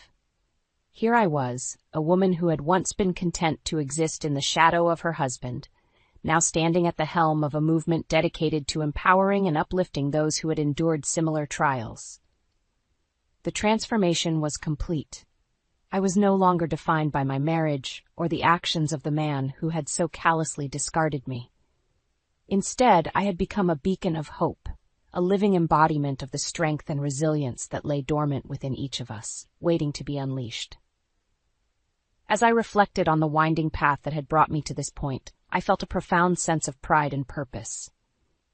What had begun as a burning need for revenge, a desire to inflict the same pain and humiliation that Harry and Rita had visited upon me, had blossomed into something far greater, a mission to heal and uplift, to ensure that no woman ever again had to endure the soul-crushing anguish of betrayal alone. This was about more than just settling scores or exacting revenge. This was about reclaiming our power, our agency, our fundamental right to exist as complete, self-actualized beings, unbeholden to the whims and desires of those who sought to diminish us. And as I looked around at the faces of my fellow warriors, I knew that our journey was far from over. The road ahead would be fraught with challenges and setbacks, but we would face them head-on, bolstered by the bonds of sisterhood and the knowledge that our worth extended far beyond the transient affections of any one man. The shackles of our past had been shed, and a new dawn was breaking. A dawn ushered in by the indomitable spirit of women who had stared into the abyss and refused to blink. The summer sun beat down on us as we loaded our bags into the SUV, ready for our long-awaited family trip. Richard, my husband of 35 years, barked orders like a drill sergeant. "Joanna, make sure you pack the cooler with enough drinks and snacks for the drive, and don't forget the maps and directions." I bit my tongue, resisting the urge to remind him that I'd been planning this trip for months. As usual, he assumed I'd handle all the logistics while he reaped the rewards. Sylvia, Richard's mother, emerged from the house, her face pinched in disapproval. "Are we ready to go yet? You know how I hate waiting." I forced a smile. "Just about. Michael and Rebecca should be here any minute." As if on cue, my son and daughter-in-law pulled into the driveway. Michael gave me a sympathetic look, well aware of the tension between his father and me. We piled into the SUV, and I settled into the passenger seat, ready for the long drive ahead. But as we merged onto the highway, I overheard a hushed conversation from the back. "Once we're settled at the cabin, we'll have that talk with Joanna," Sylvia murmured to Richard. My heart sank. Talk? What were they planning? Richard's voice was low, but I caught the gist. "It's for the best, Mother. She'll never see it coming." "See what coming?" A knot formed in my stomach as I realized they were conspiring against me on what was supposed to be a joyful family vacation. The drive passed in tense silence, punctuated only by Sylvia's occasional snide remarks. By the time we reached the cabin, my nerves were frayed. As we unloaded our bags, Richard pulled me aside. "Joanna, we need to talk." I steeled myself, determined not to show weakness. "About what?" He glanced around, his expression guarded. "Not here. Let's go for a walk." We strolled along a nearby trail, the evening shadows lengthening around us. Finally, Richard spoke. "Mother and I have been discussing our living situation. With her health declining, she needs more care than I can provide on my own." I nodded, unsure where this was leading. "We've decided it would be best if she moved in with us permanently. That way, you can take care of her needs." My jaw dropped. "You expect me to become a full-time caregiver for your mother, without even consulting me?" Richard's eyes hardened. "It's the logical solution. You're retired and I'm still working. Who else is going to do it?" I shook my head in disbelief. "And what about my needs, Richard? Don't those matter at all?" He scoffed. "Don't be so dramatic. This is what families do. We take care of each other." But his words rang hollow. In that moment, I realized our marriage had become a sham, a facade of obligation rather than love or respect. As we returned to the cabin, Sylvia greeted us with a smug smile. She knew exactly what was happening, and she relished her victory. That night, as I lay awake in the unfamiliar bed, my mind raced. How had I let things spiral so far out of control? When had I stopped being Richard's partner and become little more than a servant? I thought of the dreams I'd once had, traveling, pursuing hobbies, enjoying my retirement. All of it had been sacrificed on the altar of duty and obligation. But as the first rays of dawn peeked through the curtains, a newfound determination took root within me. I would no longer be a passive bystander in my own life. It was time to take a stand. The cabin's rustic charm did little to soothe my frayed nerves as we settled in for the night. Richard and Sylvia acted as if nothing was amiss, chatting amiably about the scenic views and plans for hiking the next day. Their nonchalance only fueled my growing sense of unease. After dinner, I excused myself and retreated to the bedroom I was sharing with Richard. Closing the door behind me, I sank onto the edge of the bed, my mind racing. What were they plotting against me? And why? Memories flooded back. The countless times I'd put my own dreams on hold to cater to Richard's needs, the way Sylvia had always treated me like an intruder in her precious son's life. Had I been so blinded by a misguided sense of duty that I'd missed the cracks in our family's foundation? A muffled voice from the living room snapped me out of my reverie. I strained to listen, recognizing Richard's hushed tones. "Can't go on like this, Mother. She's become a burden." My heart pounded in my ears as Sylvia's raspy voice responded. "I told you she was never good enough for my son. We need to take action before it's too late." Take action? A chill ran down my spine. Were they planning to get rid of me somehow? I crept closer to the door, pressing my ear against the wood. Their voices grew clearer, the words like knives twisting in my gut. "We'll have to be discreet," Richard murmured.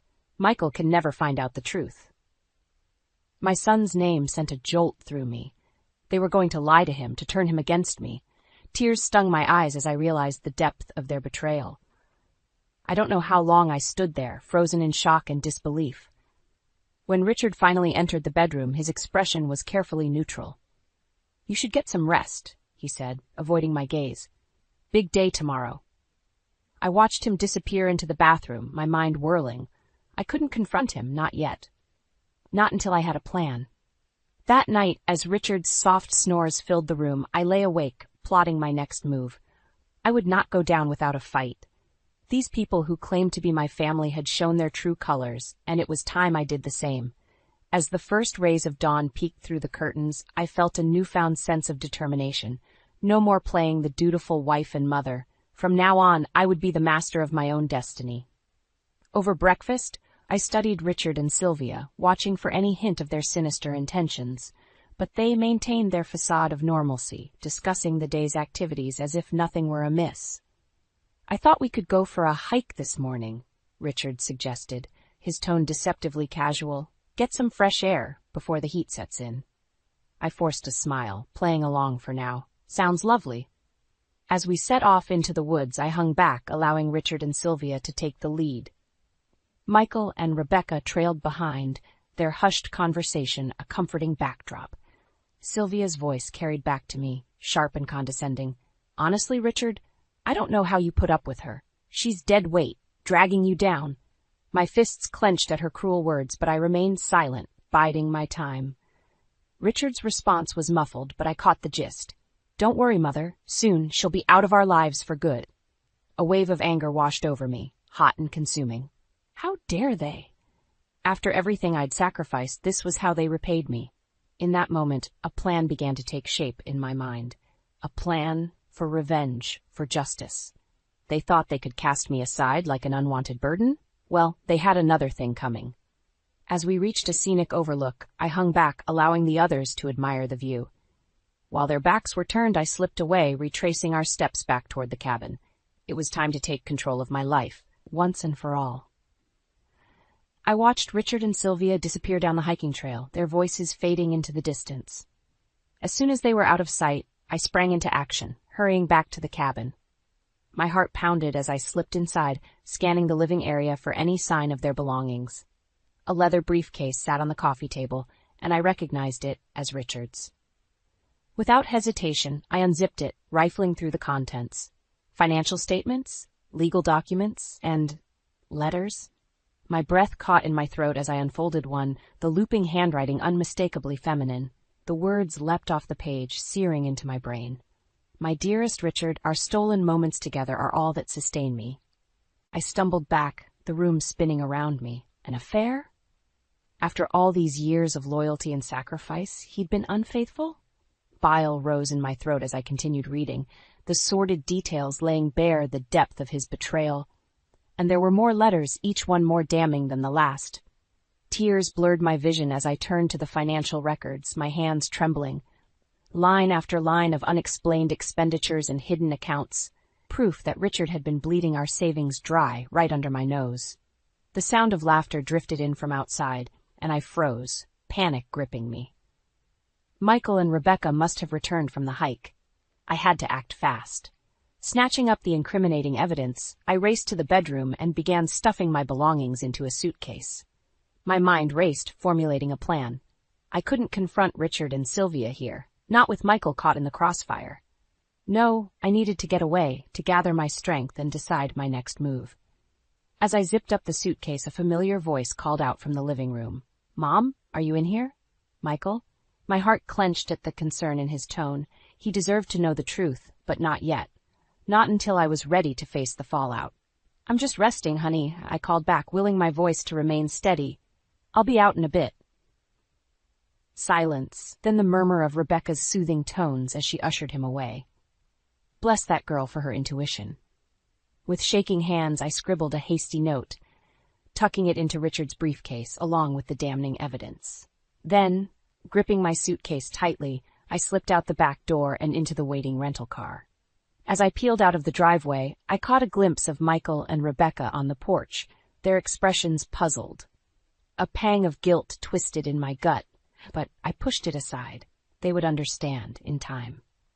For now, I had a mission: to gather the strength and resources I'd need to bring my husband and his vile mother to their knees. They thought they could discard me like a worn-out rag? Well, they were about to learn just how wrong they were. The miles stretched out before me, and with each one I felt a weight lifting from my shoulders. No more playing the dutiful wife, the obedient daughter-in-law. From this moment on, I would be the master of my own destiny. And Richard and Sylvia? They were going to pay for every single slight, every betrayal, every ounce of disrespect they'd heaped upon me over the years. I would see to that, no matter what it took. As the sun dipped below the horizon, I allowed a grim smile to crease my lips. The game was on, and they had no idea what was coming for them. I drove in a daze, the miles blurring together as I put distance between myself and that wretched cabin. My hands shook on the steering wheel, a potent mix of anger and adrenaline coursing through my veins. How could he? How could Richard betray me like this after everything we'd been through? The letters burned in my mind, their sordid details searing into my brain like acid. And Sylvia, that vile woman, had been in on it the whole time, no doubt reveling in my humiliation. Well, they were going to regret the day they ever crossed me. As the sun began to dip below the horizon, I pulled into a nondescript motel, my body thrumming with nervous energy. I needed to regroup, to formulate a plan for my next move. The dingy room did little to calm my frayed nerves, but I forced myself to take deep breaths, willing my racing heart to slow. Sinking onto the sagging mattress, I reached for my phone with trembling fingers. Richard's number glared back at me from the screen, and a bitter laugh escaped my lips. Oh, how the tables had turned. No more would I be the obedient little wife scurrying to answer his every beck and call. This time, he would be the one squirming, forced to face the consequences of his actions. The phone rang, and rang, and rang. Just as I was about to hang up, his gruff voice crackled over the line. "Joanna, where the hell are you? Your son is worried sick." I bristled at his tone, that familiar mix of condescension and entitlement. Not anymore. "Save it, Richard," I spat. "I know everything. About the affairs, the money you've been siphoning off. I have proof." Silence, thick and heavy, stretched between us. Then a low chuckle that sent ice shooting through my veins. "So what?" he sneered. "You really think anyone will believe the ramblings of a bitter, delusional old woman?" White-hot rage licked at my insides, but I forced myself to remain calm, to keep my voice level. "I'm not the one who's delusional, Richard. You and your mother have been playing me for a fool for far too long. Well, those days are over." Another pause, and when he spoke again, his words were laced with venom. "You ungrateful bitch, after everything I've done for you, for this family? You're going to regret this." A harsh laugh burst from my lips. "No, Richard, you're the one who's going to regret it. Every single lie, every betrayal, every ounce of disrespect you've heaped upon me. You're going to pay for it all. I promise you that." His response was a torrent of profanity and vitriol, but I barely heard it. A sense of grim determination had settled over me, hardening my resolve. "Don't bother coming after me," I warned, cutting off his tirade. And if you know what's good for you, you'll keep your distance from our son. This is just the beginning, Richard. The gloves are off now." With that, I ended the call, a strange sense of calm washing over me. For the first time in decades, I felt in control of my own destiny. Grabbing a pen and paper, I began to make a list: names, numbers, resources. I would need allies in the battle to come, people I could trust to have my back. Jane, my oldest and dearest friend, would be the first. She'd been urging me to leave Richard for years, and I knew she would be in my corner without question. Next, a lawyer, a shark in the courtroom who could help me navigate the legal quagmire that was sure to come. I had evidence of Richard's misdeeds, but I would need an expert to ensure it stuck. As the list grew, I felt a newfound sense of purpose taking root within me. No more would I be the downtrodden, disrespected wife. Richard and Sylvia had awoken a sleeping giant, and they were about to feel the full force of my wrath. A grim smile tugged at my lips as I made the final entry on the list. Michael. My son. My rock. The one person in that twisted family who had always had my back. It was time to bring him into the fold, to let him know that the games were over. Together, we would take down the Machiavellian forces that had been working to destroy us. And when the dust settled, well, let's just say Richard and Sylvia would be the ones regretting the day they ever crossed Joanna Henderson. I pulled up to Michael and Rebecca's cozy bungalow, my heart pounding in my chest. This was it. The moment of truth. Would my son understand the agonizing decision I'd made, or would he side with his father, blinded by years of manipulation? Taking a deep breath, I gathered my things and made my way to the front door, my knuckles rapping against the weathered wood. Seconds ticked by like hours before Rebecca's smiling face appeared. "Joanna, we were so worried when you took off like that. Come in, come in." Her cheerful demeanor faltered as she took in my haggard appearance, the suitcase clutched in my white-knuckled grip. "Is everything okay?" I opened my mouth to respond, but the words stuck in my throat. Michael's concerned voice drifted in from the living room. "Mom, is that you?" He rounded the corner, and I saw the moment the truth dawned on him. The suitcase, my red-rimmed eyes, the grim set of my jaw. His expression shifted from confusion to dread. "What's going on? Where's Dad?" Rebecca laid a gentle hand on his arm, her gaze flicking between us. "Why don't we all sit down?" We settled onto the plush sofa, an oppressive silence hanging in the air. Michael's eyes bored into me, pleading for an explanation. Drawing a shaky breath, I began to speak, the words tumbling out in a torrent. "Your father, he's been unfaithful, Michael, for years, by the looks of it. And not just that, he's been bleeding our finances dry, funneling money into secret accounts." Michael's brow furrowed as he processed my words. "What? That can't be right. Dad would never." His voice trailed off as I pulled out the crumpled letters, the bank statements detailing the missing funds. Wordlessly, I handed them over, watching as his eyes scanned the damning evidence. "Oh, Mom." His shoulders slumped, and I saw the exact moment the truth hit him, like a physical blow. "I'm so sorry." Tears pricked my eyes, but I blinked them away, straightening my spine. "That's not all, honey.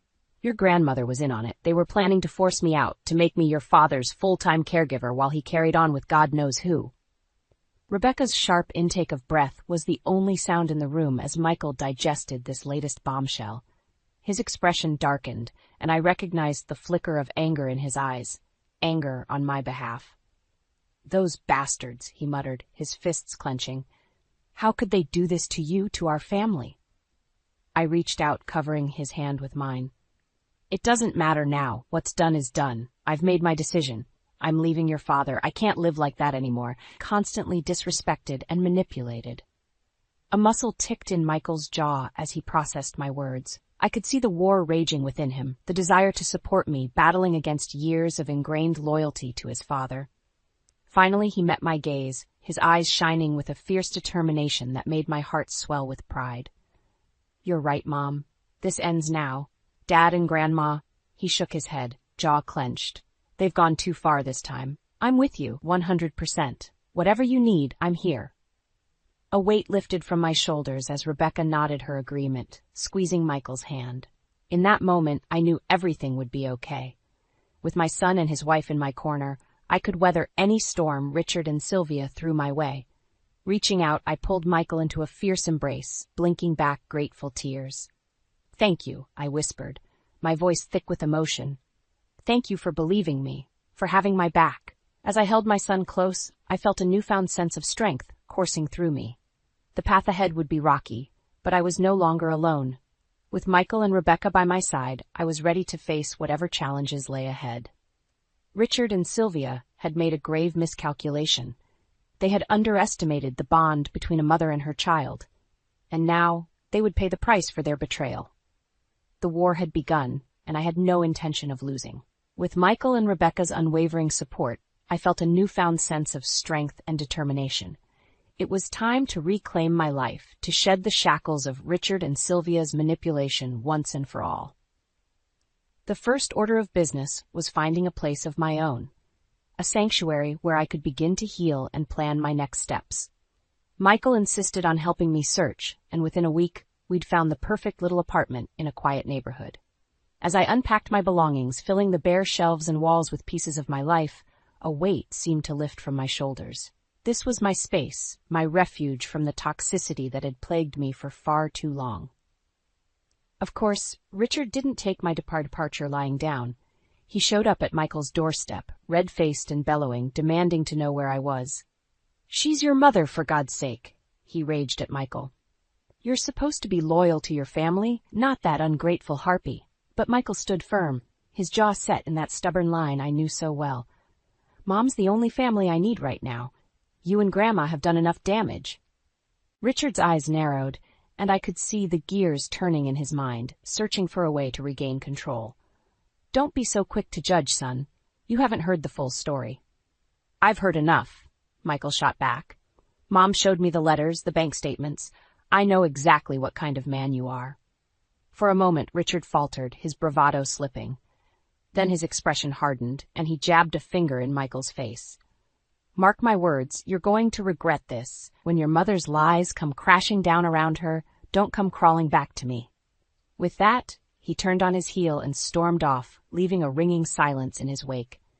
Michael's shoulders slumped, and I could see the toll this was taking on him. Crossing the room, I pulled him into a fierce hug. "Thank you," I murmured. "Thank you for standing by me." He returned the embrace, his voice thick with emotion. "Always, Mom. I'm with you till the end." In the weeks that followed, I focused on settling into my new life, unpacking, decorating, exploring my neighborhood. With each passing day, I felt a little more like myself, the weight of Richard and Sylvia's toxicity slowly lifting from my shoulders. Of course, they didn't make it easy. Richard bombarded me with calls and texts, alternating between pleading for me to come home and hurling vicious insults. Sylvia was no better, leaving scathing voicemails that made my blood boil. But I stood firm, bolstered by Michael and Rebecca's constant support. I knew that if I wavered, even for a moment, Richard would seize the opportunity to reel me back in, and I refused to let that happen. Not after everything I'd been through. The final straw came a few months later when Michael called me in a panic. "Mom, you need to get over here. Dad's gone off the deep end." I raced over to find Richard ranting and raving on Michael's doorstep, his face contorted with rage. "You're making a huge mistake, siding with that lying witch," he spat as I approached. "She's poisoned you against your own family." Sylvia hovered nearby, wringing her hands and shooting me venomous glares. For once, I felt no fear, only a simmering anger at the way they continued to try and manipulate us. Planting myself in front of Richard, I met his glare head-on.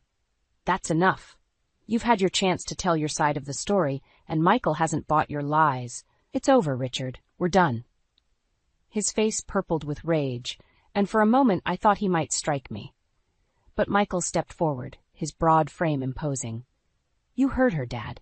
It's time for you to leave, and if you can't respect our decisions, you're no longer welcome here." The fight seemed to go out of Richard all at once.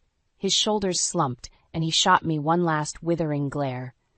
"Have it your way, but don't come crying to me when this all blows up in your face." As he and Sylvia retreated, I felt an immense sense of relief wash over me. That chapter of my life was finally closed, the shackles of their manipulation broken for good. Turning to Michael, I pulled him into a fierce hug, blinking back grateful tears. "Thank you," I whispered, "for everything. He held me close, his voice thick with emotion. "You've got nothing to thank me for, Mom. You're the strongest person I know." And in that moment, I knew it was true. Richard and Sylvia had done their damnedest to break me, but I had emerged from the ashes, stronger and more resilient than ever before. At long last, I was free. With Richard and Sylvia finally out of our lives, Michael, Rebecca, and I were able to find some semblance of peace. But I knew it wouldn't last, not with the way they had been carrying on. Sooner or later, they would try to reassert their twisted control over the family. My chance for closure came a few months later, when Emma's 85th birthday rolled around. Despite the strained relations, Sylvia still expected the entire clan to gather and celebrate. I could only imagine the venom she would spew if Michael and I failed to show. Part of me wanted to take the high road, to let the past be the past.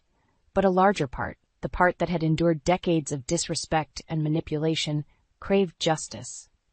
This would be my opportunity to expose Richard and Sylvia's misdeeds before the entire family. So with Michael and Rebecca's support, I agreed to attend the party. As we made our way to Sylvia's sprawling estate, I could feel the tension crackling in the air, thick as soup.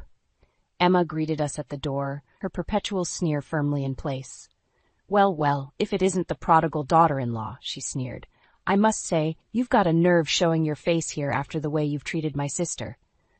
I opened my mouth to respond, but Michael beat me to it, his voice low and dangerous. "That's enough, Aunt Emma. We're here to celebrate your birthday, not listen to your venom." Her eyes widened at his tone, but she stepped aside, allowing us to pass. The gathering was already in full swing, with clusters of well-heeled guests milling about, sipping cocktails and making polite small talk. Sylvia spotted us immediately, her face contorting into a rictus of rage. She started toward us, no doubt intending to unleash a torrent of abuse, but Richard caught her arm, whispering urgently in her ear. For a moment, I thought they might cause a scene right then and there. But Sylvia seemed to rein in her temper, shooting me a look of pure venom before plastering on a sickly sweet smile. "Joanna, darling, how lovely of you to join us," she simpered, her voice dripping with false sincerity. "And Michael, Rebecca, we're just delighted to have you here." The undercurrent of menace was palpable, but I refused to be cowed. Lifting my chin, I met her gaze head-on. "Thank you for the invitation, Sylvia. It's been too long since we've all gotten together as a family." Her eyes narrowed at my pointed emphasis on the word family, but she said nothing. Richard, however, couldn't resist taking a jab. "Yes, well, some of us have a rather skewed definition of what family means, don't we, dear?" The barb was clearly aimed at me, but I refused to rise to the bait. Instead, I excused myself, making my way toward the bar. If I was going to drop this bombshell, I needed a drink first. As the evening wore on, I bided my time, watching as Richard and Sylvia worked the room, schmoozing and preening like the arrogant snobs they were. Emma, too, held court from her throne-like chair, lording over the proceedings with her usual disdain. Finally, as the cake was being served, I saw my opportunity. Rising from my seat, I clinked my glass, calling for attention. "If I could have everyone's attention, please." The room fell silent, all eyes turning toward me. Richard and Sylvia's expressions were guarded, but I could see the unease flickering in their eyes. Drawing a deep breath, I began to speak, my voice ringing out loud and clear. "I want to thank Emma for including me in this wonderful celebration. It's been far too long since we've all been together as a family." I paused, letting the weight of that word sink in. Sylvia's eyes narrowed, but I pressed on. "Of course, I use that term loosely, because while we may be bound by blood and marriage, the sad truth is that this family has been rotting from the inside for years." A shocked murmur rippled through the crowd, and I saw Richard tense, his face flushing an angry crimson. But I was on a roll now, the words pouring forth in an unstoppable torrent. "You see, for decades I've endured the cruelty and manipulation of my dear husband and mother-in-law, the emotional abuse, the financial betrayals, the utter lack of respect for me as a human being." Gasps and scandalized whispers filled the air as I laid it all bare. The affairs, the hidden bank accounts, their plans to force me into indentured servitude as Richard's caregiver. By the time I finished, Sylvia's face was ashen, her carefully cultivated facade crumbling around her. Richard, too, looked shell-shocked, as if he couldn't quite believe I'd had the audacity to expose his sins before his entire social circle. For a long, charged moment, the room was utterly silent. Then, like a dam bursting, the outrage and condemnation came pouring forth. "How could you, Richard? Sylvia, you wretched woman! And to think we welcomed you into our homes!" The voices swirled around us, a cacophony of judgment and disdain. Sylvia shrank back, her eyes darting wildly, searching for an ally, a friendly face. But there were none. Even Emma had turned her back, her lips pursed in a thin, disapproving line. As the tumult raged on, I felt a strange sense of calm wash over me. The shackles of shame and secrecy had finally been cast off, the truth laid bare for all to see.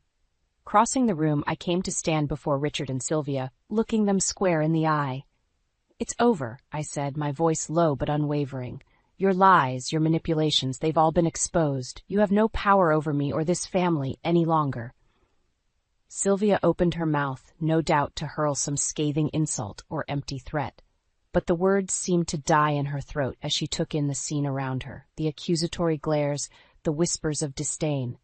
In that moment, I saw the fight go out of her, that indomitable spirit finally broken. She was a fallen queen, her reign of terror at an end. Turning on my heel, I strode from the room, head held high, Michael and Rebecca at my side. As we emerged into the cool evening air, I felt an immense weight lift from my shoulders.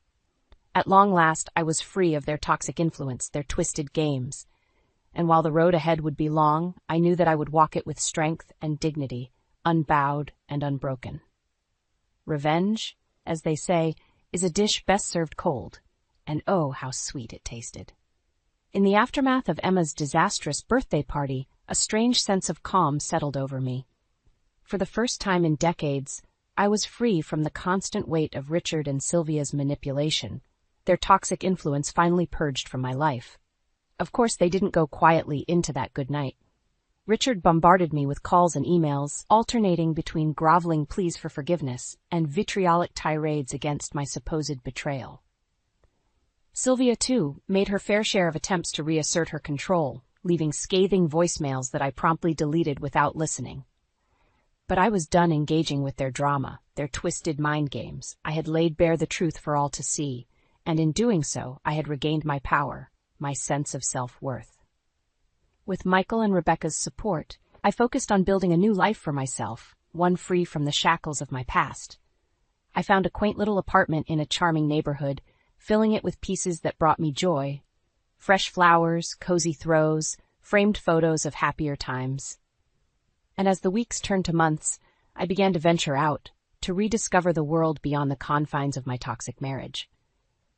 I joined a book club at the local library, losing myself in the stories of other resilient women who had faced and overcome their own struggles. I volunteered at a nearby soup kitchen, finding solace in the simple act of serving others. Slowly but surely, I began to heal, to reclaim the parts of myself that had been buried for far too long. The anger and bitterness that had once consumed me gave way to a newfound sense of peace, of contentment. Of course, Michael and Rebecca were a constant source of strength and support throughout this journey. They insisted on regular family dinners, filling my little apartment with the sounds of laughter and love. And when Rebecca gave birth to a beautiful baby girl, I was there every step of the way, reveling in the joy of becoming a grandmother. As I cradled that tiny bundle in my arms, gazing into her innocent eyes, I made a silent vow. This child would never know the pain and manipulation that had plagued my own family. She would grow up surrounded by love and respect, her spirit nurtured and cherished. In those quiet moments, rocking my granddaughter to sleep, I found a sense of peace and purpose that had eluded me for far too long. This was what truly mattered, not the petty squabbles or toxic power plays, but the simple joys of family, of unconditional love. And if Richard and Sylvia ever dared to darken our doorstep again, to try and taint this newfound happiness with their venom, well, they would quickly learn that I was no longer the meek, downtrodden woman they had once taken such delight in tormenting. No, I was a phoenix risen from the ashes of my past, stronger and more resilient than ever before. And I would protect this fragile new life with every fiber of my being, come what may. As the years passed, Richard and Sylvia's attempts at contact grew fewer and farther between. Whether they had finally accepted defeat or simply moved on to tormenting some other poor soul, I neither knew nor cared. They were ghosts of my past, shadows that held no power over me any longer. My focus remained firmly on the present, on cherishing each precious moment with my son, my daughter-in-law, and my beautiful granddaughter. We became a tight-knit clan, bound not by blood or obligation, but by a deep, abiding love and respect. And in those quiet moments, as I watched my family blossom and thrive, I knew that I had won the ultimate victory. Not through rage or vengeance, but through the simple act of living my life on my own terms, unbowed and unbroken. Richard and Sylvia had tried their damnedest to crush my spirit, to strip me of my dignity and self-worth. But in the end it was their hatred, their pettiness, that had withered and died like a noxious weed starved of sunlight. As for me, I had risen from the ashes, a towering lily in full bloom, my fragrance carrying on the wind as a testament to the resilience of the human spirit. And that, I knew, was the greatest revenge of all. "Eve, I can't believe you didn't see it coming," Sophia whispered, tears streaming down her face. "Dad's been lying to all of us." I stood there, frozen, as my daughter's words sank in. The phone in my hand felt heavy, the dial tone echoing in my ear. I had just overheard my husband, Derek, arranging to move his mother, Martha, into a lavish nearby condo without my knowledge, using our hard-earned savings. For years I had dedicated myself to my family, balancing my work as a nurse with the constant demands and complaints of my overbearing mother-in-law. I thought I was doing the right thing, keeping the peace, but now it seemed like a cruel joke. "Mom, are you okay?" Sophia asked, her voice laced with concern. I forced a smile, trying to reassure her. "I'm fine, honey. Just a little surprised, that's all." But the truth was, I was far from fine. As I went about my daily routine, my mind raced with questions. How long had Derek been planning this? Why didn't he tell me? And most importantly, what else was he hiding? The day dragged on, each minute feeling like an eternity. I mechanically went through the motions at work, my thoughts consumed by the betrayal. As I drove home, I steeled myself for the inevitable confrontation. I found Derek in the living room, casually reading the newspaper as if nothing had happened. Martha sat nearby, a smug smile on her face. "Derek, we need to talk," I said, my voice trembling slightly. He looked up, his expression a mix of surprise and annoyance. "Can it wait, Eve? I'm in the middle of something." "No, it can't wait," I replied, my resolve growing stronger. "I know about the condo, Derek. How could you do this without telling me?" Martha interjected, her voice dripping with false concern. "Eve, dear, it's not a big deal. Derek just wants to make sure I'm comfortable in my golden years." I ignored her, focusing on my husband. "Derek, we're supposed to be a team. You can't just make decisions like this without me." He sighed, folding the newspaper. "Eve, you're overreacting. It's just a little investment, nothing to worry about." "A little investment?" I scoffed. "Derek, that's our savings. We were supposed to use that money for our future, for our children's education." "Don't be so dramatic," Martha chimed in. "Derek knows what he's doing. You should trust him." I felt my blood boil. Trust him? How could I trust a man who went behind my back, who put his mother's desires above our family's welfare? "I can't do this right now," I said, grabbing my purse. "I need some air." I stormed out of the house, my heart pounding in my chest. I drove aimlessly, tears blurring my vision. Before I knew it, I found myself at Aunt Grace's restaurant, the one place where I always felt safe and understood. As I walked in, the familiar scent of home-cooked meals and the warmth of Aunt Grace's smile enveloped me. She took one look at my tear-stained face and ushered me into the back room. "What's wrong, Eve?" she asked, her voice filled with concern. I poured out my heart, telling her everything. The condo, the lies, the betrayal. She listened patiently, her hand gently squeezing mine. "Oh, Eve," she sighed, "I'm so sorry you're going through this, but you're strong and you're not alone. We'll figure this out together." As I sat there, surrounded by the love and support of my aunt, I felt a glimmer of hope. I knew the road ahead would be tough, but with Aunt Grace by my side, I felt like I could face anything, even the betrayal of the man I once loved. As I sat in Aunt Grace's restaurant, my mind drifted back to the early years of my marriage to Derek. I remembered the way he swept me off my feet with his charm and charisma, how we'd dance in the kitchen to our favorite songs, lost in our own little world. But even then, The cracks were starting to show. Martha, Derek's mother, had always been a domineering presence in our lives. At first, I tried to brush it off, telling myself that she just wanted what was best for her son. But as the years went by, her influence grew, and I found myself constantly competing for Derek's attention and affection. I thought back to the day we brought Luke home from the hospital, how Martha had insisted on staying with us to help out.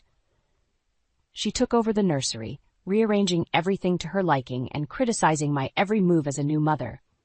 I felt like a stranger in my own home, always second-guessing myself. As Luke grew older, he developed a passion for music. He'd spend hours locked away in his room, strumming his guitar and writing songs. But Derek, ever the pragmatist, saw it as a waste of time.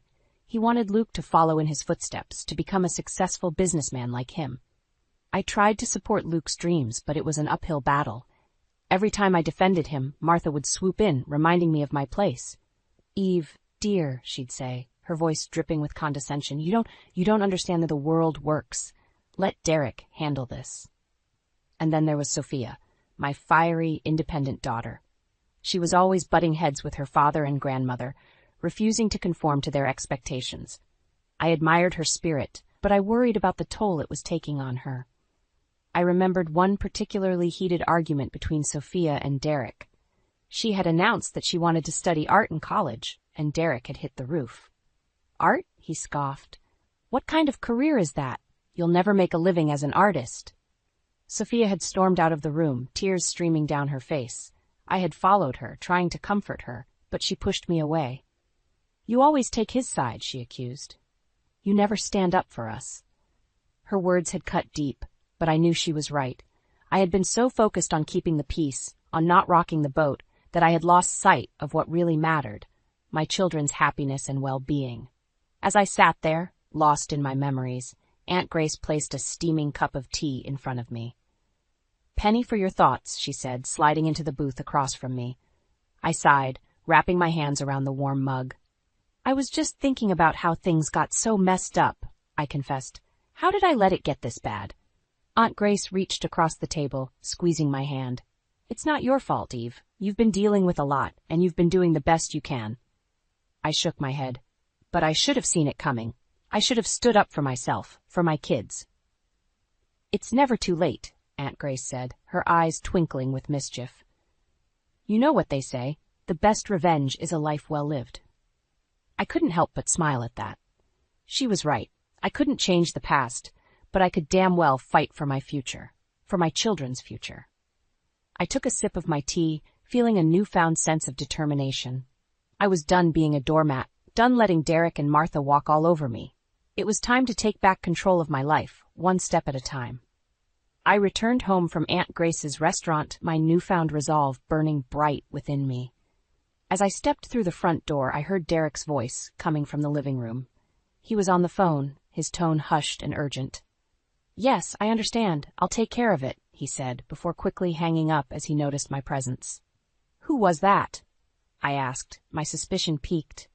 "Just a client," he replied, his eyes darting away from mine. "Nothing important." I knew he was lying, but I decided to let it go for now. There were more pressing matters at hand. "We need to talk about the condo, Derek," I said, my voice steady and firm, "and about our savings. How could you make such a big decision without consulting me?" Derek's face hardened, his defensiveness kicking in. "I told you, Eve, it's just a little investment.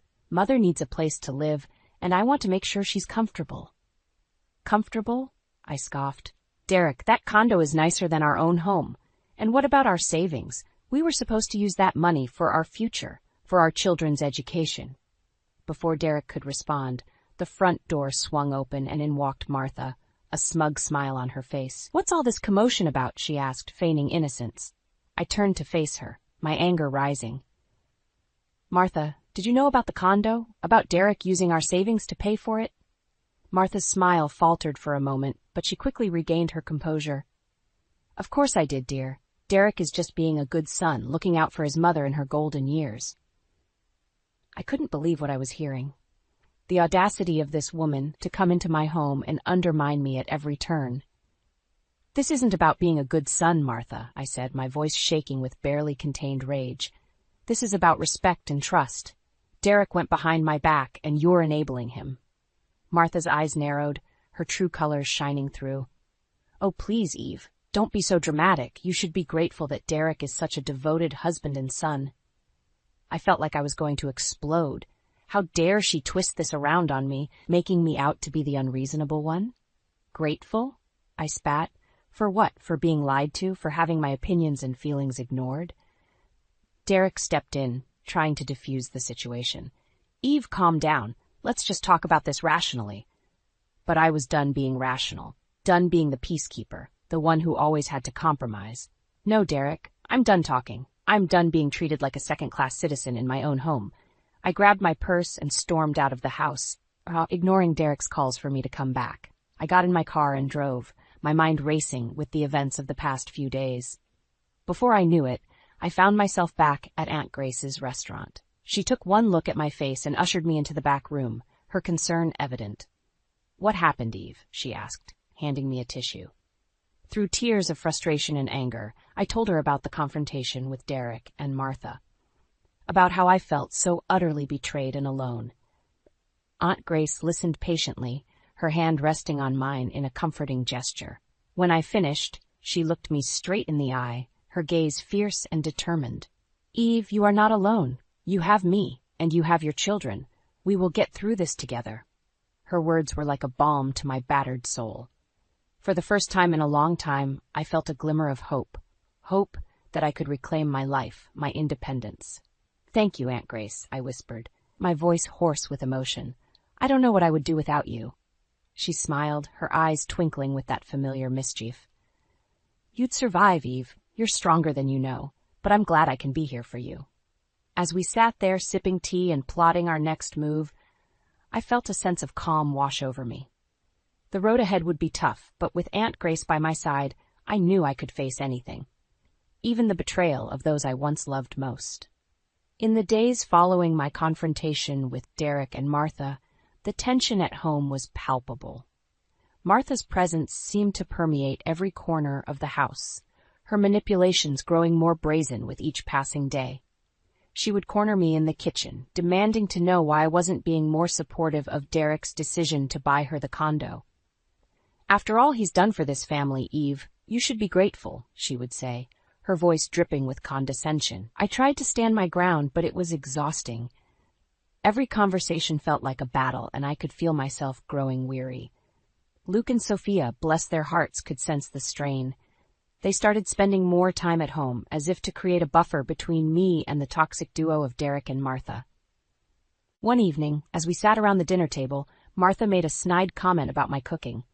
"Really, Eve, I don't know how you manage to make even the simplest dishes so bland." I saw Sophia's eyes flash with anger, and before I could respond, she spoke up. "Grandma, that's not fair. Mom works hard to put food on the table for us every night." Martha scoffed, waving her hand dismissively. "Oh, please. It's not like she has a real job. Being a nurse is hardly rocket science." I felt my blood boil, but before I could say anything, Luke chimed in. "That's enough, Grandma. Mom's job is just as important as anyone else's, and she's damn good at it, too." The pride I felt in that moment was overwhelming. My children, standing up for me, defending me against the very people who were supposed to love and support us. Derek, as usual, remained silent, his eyes fixed on his plate. I could see the tension in his jaw, the way his shoulders hunched as if he were trying to disappear into himself. After dinner, as I was cleaning up the kitchen, Aunt Grace called.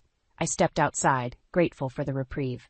"How are you holding up, Eve?" she asked, her voice filled with concern. I sighed, leaning against the porch railing.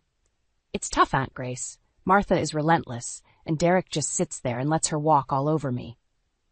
"I've been thinking," Aunt Grace said, her tone conspiratorial. "What if we came up with a plan to regain control, to show Derek and Martha that you're not just going to sit back and take their abuse?" I felt a flicker of hope ignite within me. "What did you have in mind?" "Well, first things first, we need to secure your financial future.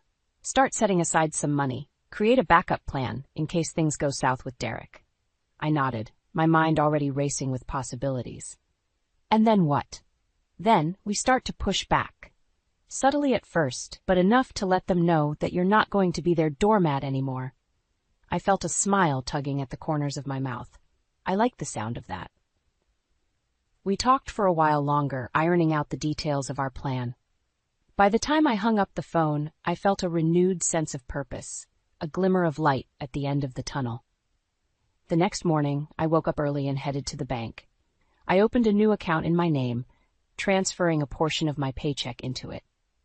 It wasn't much, but it was a start.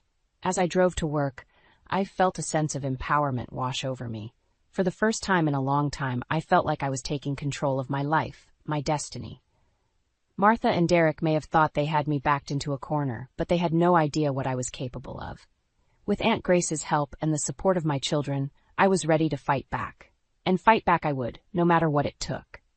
They had underestimated me for far too long, and now it was time to show them just how strong Evelyn Carter could be. With Aunt Grace's guidance, I began to redirect funds into my secret account, a little at a time so as not to raise suspicion. It was a delicate balancing act, trying to secure my financial future while still maintaining the facade of normalcy at home. Derek and Martha, however, seemed to sense that something was amiss. They started to question my every move, demanding to know where I was going and who I was talking to. One evening, as I was preparing dinner, Derek cornered me in the kitchen. "What's going on, Eve?" he asked, his voice low and accusatory. "You've been acting strange lately." I kept my back turned to him, focusing on chopping vegetables. "I don't know what you're talking about, Derek. I've just been busy with work and the kids." He scoffed, moving closer. "Don't lie to me, Eve. I know you're up to something." Before I could respond, Martha burst into the kitchen, her face twisted in a scowl. "What's this I hear about you undermining our authority, Eve?" she demanded. I felt my heart race, but I forced myself to remain calm. "I'm not undermining anything, Martha. I'm just trying to do what's best for my family." Martha's eyes narrowed, her voice dripping with venom. "Your family? This is my family, Eve, and you'd do well to remember that." I opened my mouth to retort, but Luke and Sophia chose that moment to enter the kitchen, their faces etched with concern. "What's going on?" Sophia asked, her eyes darting between me and Martha. Derek stepped forward, his voice smooth and reassuring. "Nothing, sweetheart, just a little misunderstanding." But Sophia wasn't buying it. She looked at me, her eyes pleading. "Mom, what's really going on?" I hesitated, torn between my desire to protect my children and my need for their support. But before I could speak, Martha interjected. "Your mother is just being difficult, as usual," she said, her tone dismissive. "Now why don't you two run along and let the adults handle this?" Luke's jaw clenched, his eyes flashing with anger. "No, Grandma. We're not going anywhere. If something's going on with Mom, we have a right to know." I felt a surge of pride and love for my children, their loyalty and strength shining through in that moment. Taking a deep breath, I turned to face Derek and Martha. "You want to know what's going on? Fine, I'll tell you." I proceeded to lay out everything, from the secret condo purchase to the depleted savings account. I told them about my plan to protect myself and my children, about the secret account I had been building with Aunt Grace's help. As I spoke, I could see the shock and anger on Derek's face, the indignation on Martha's. But I didn't back down, not this time. "I'm done being your doormat," I said, my voice steady and strong. "I'm done letting you walk all over me and my children. From now on, things are going to be different." Martha sputtered, her face turning an alarming shade of red. "How dare you?" she hissed. "After everything we've done for you, this is how you repay us." But Derek remained silent, his eyes fixed on the floor. I could see the wheels turning in his head, the realization that he had pushed me too far. Sophia stepped forward, her hand slipping into mine. "I found something, Mom," she said, her voice trembling slightly. "Documents in Dad's office. I think you need to see them." I felt a chill run down my spine, a sense of foreboding washing over me, but I nodded, squeezing Sophia's hand in reassurance. "Show me," I said, my voice barely above a whisper. As we left the kitchen, I could feel Derek and Martha's eyes boring into my back. But I didn't look back, not this time. Whatever those documents held, whatever secrets they revealed, I was ready to face them head on. With my children by my side and Aunt Grace in my corner, I knew I could handle anything, even the truth about the man I once loved. As I pored over the documents Sophia had found, my heart sank with each revelation. Bank statements, receipts, and emails painted a picture of a man I barely recognized, a man who had been lying to me for years. Derek had been siphoning money from our joint accounts, funneling it into secret investments and lavish gifts for his mother. The condo was just the tip of the iceberg. I felt a rage building inside me, a fury that threatened to consume me. But I knew I couldn't let it. Not yet. I had to be smart, had to play my cards right. I called Aunt Grace, my voice shaking as I relayed my discoveries. She listened patiently, her voice a soothing balm to my frayed nerves. "We'll make this right, Eve," she said, her tone resolute. "We'll make them pay for what they've done." Together, we hatched a plan to expose Derek and Martha's deceit, to bring their manipulations to light in front of everyone they held dear. I recruited Luke and Sophia, their eagerness to help a testament to their love and loyalty. We gathered evidence, compiled documents, and rehearsed our confrontation. The day of the family gathering arrived, a day I had been dreading and anticipating in equal measure. Derek's parents, siblings, and cousins filled our home, their laughter and chatter a stark contrast to the tension that thrummed beneath the surface. I watched as Derek and Martha worked the room, their smiles wide and their words honeyed. They were the picture of the perfect family, the doting son and the loving mother. But I knew the truth, and it was time everyone else did too. I clinked my glass, drawing the attention of the room. "I have something to say," I announced, my voice steady and clear. Derek's eyes narrowed, his smile faltering. "Eve, what are you doing?" I ignored him, turning to face the gathered crowd. For years I have been silent. I have endured lies, manipulations, and betrayals, all for the sake of this family. A murmur rippled through the room, confusion and curiosity etched on every face. "But no more," I continued, my voice growing stronger. "Today I am breaking my silence. Today I am exposing the truth about the man you all think you know." With that, I began to lay out the evidence. Bank statements, emails, receipts, each one a damning indictment of Derek's deceit. The room fell silent, the weight of my words hanging heavy in the air. I could see the shock on the faces of Derek's family, the disbelief and the anger. Derek's face was a mask of fury, his fists clenched at his sides. "Eve, stop this. You don't know what you're doing." But I did. I knew exactly what I was doing. "I know everything, Derek," I said, my voice cold and hard. "I know about the money, about the lies. I know about the way you've been manipulating this family for years." Martha stepped forward, her face twisted in a snarl. "You ungrateful wretch. After everything we've done for you, this is how you repay us?" But her words fell on deaf ears. The crowd had turned on them, their faces etched with disgust and betrayal. Derek's brother stepped forward, his voice shaking with anger. "Is this true, Derek? Have you been stealing from your own family?" Derek's silence was all the answer they needed. The room erupted in chaos, voices raised in anger and accusations flying. I watched as Derek's carefully crafted facade crumbled, as the truth of his actions was laid bare for all to see. And in that moment, I felt a sense of triumph, a sense of vindication. I had done it. I had exposed the lies, had brought the truth to light. But even as I reveled in my victory, I knew that the road ahead would not be easy. Derek and Martha would not go down without a fight, and I had to be ready. But with Luke and Sophia by my side, and Aunt Grace in my corner, I knew I could face whatever lay ahead. I was done being a victim, done being a pawn in their games. From now on, I was the one in control, and heaven help anyone who tried to stand in my way. In the aftermath of the family gathering, Derek was a man on a mission. He was determined to salvage his reputation, to paint me as the villain in this sordid tale. He called his family members, spinning tales of my supposed instability, my jealousy and paranoia. He even went so far as to suggest that I had fabricated the evidence, that I was simply out to destroy him. But his words fell on deaf ears. The truth was out there, and no amount of smooth talking could erase the facts. Martha, too, tried her hand at manipulation. She cornered Luke and Sophia, attempting to poison them against me with her honeyed words and crocodile tears. "Your mother is just confused, darlings," she cooed, her voice dripping with false concern. "She doesn't understand the sacrifices your father has made for this family." But Luke and Sophia were not so easily swayed. They had seen the evidence, had heard the truth from my own lips. They stood firm in their support of me, their loyalty unwavering. As the days turned into weeks, I watched as Derek and Martha's influence waned. Their once tight grip on the family was slipping, their power diminishing with each passing day. I knew that it was time for me to make my move, to seize control of my own destiny once and for all. I called Aunt Grace, my voice trembling with a mix of excitement and trepidation.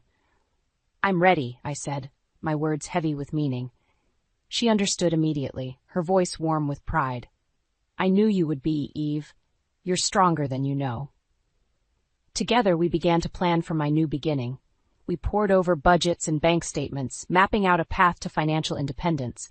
I started squirreling away money, building a nest egg that would allow me to start fresh, free from Derek's control. I even began to look at apartments, dreaming of a space that would be all my own. But even as I planned for my future, I knew that I couldn't do it alone. I needed my children by my side, needed their love and support to carry me through. I sat them down one evening, my heart in my throat as I explained my plans. I told them of my desire to start over, to build a life that was free from the toxicity and manipulation that had plagued us for so long.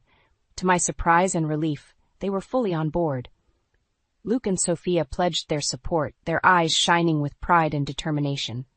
"We're with you, Mom," Sophia said, her voice fierce with conviction. "Every step of the way." Luke nodded, his jaw set with resolve. "We'll make this work, Mom. We'll build a new life, a better life."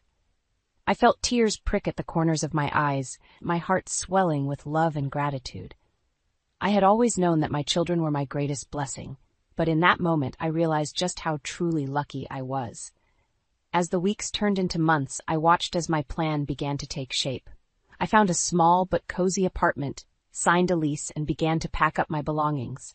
Derek and Martha, of course, tried to stop me. They threatened and cajoled, pleaded and demanded, but I held firm, my resolve unshakable. "I'm done, Derek," I said, my voice calm and steady. "I'm done with the lies, the manipulation, the deceit. I'm ready to start over, to build a life that is truly my own." He stared at me, his eyes wide with disbelief. "You can't do this, Eve. You need me. You need us." But I shook my head, a small smile playing at the corners of my lips. "No, Derek, I don't need you. I never did." And with that, I walked out the door, my head held high and my heart full of hope. I knew that the road ahead would not be easy, that there would be challenges and obstacles to overcome. But I also knew that I was ready, that I was strong enough to face whatever lay ahead. With my children by my side and Aunt Grace in my corner, I knew that I could do anything. I was ready to start my new beginning, to build a life that was truly my own. And nothing, not even the ghosts of my past, could stop me now. Months had passed since I walked out of my old life and into my new beginning. The journey had been challenging, filled with ups and downs, but I had emerged stronger, more resilient than ever before. With the help of Aunt Grace and my children, I had built a life that was truly my own. I was financially stable, emotionally grounded, and surrounded by love and support.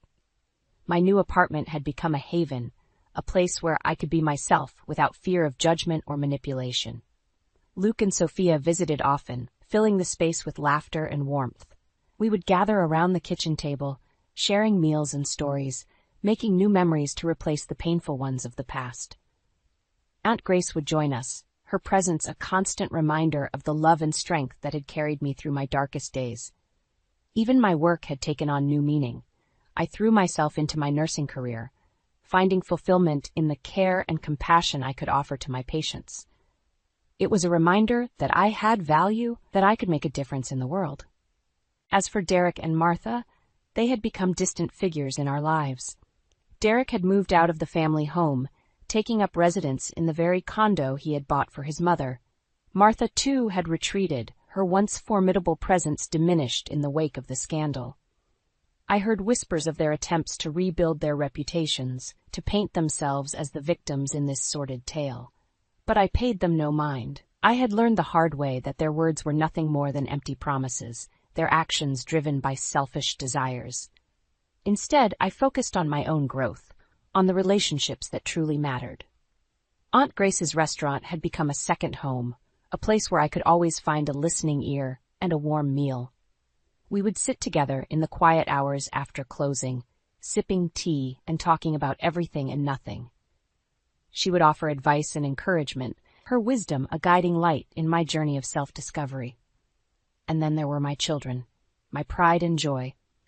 Luke had finally found the courage to pursue his music, his passion and talent shining through in every note he played. Sophia, too, had blossomed, her once rebellious spirit channeled into a fierce determination to succeed on her own terms.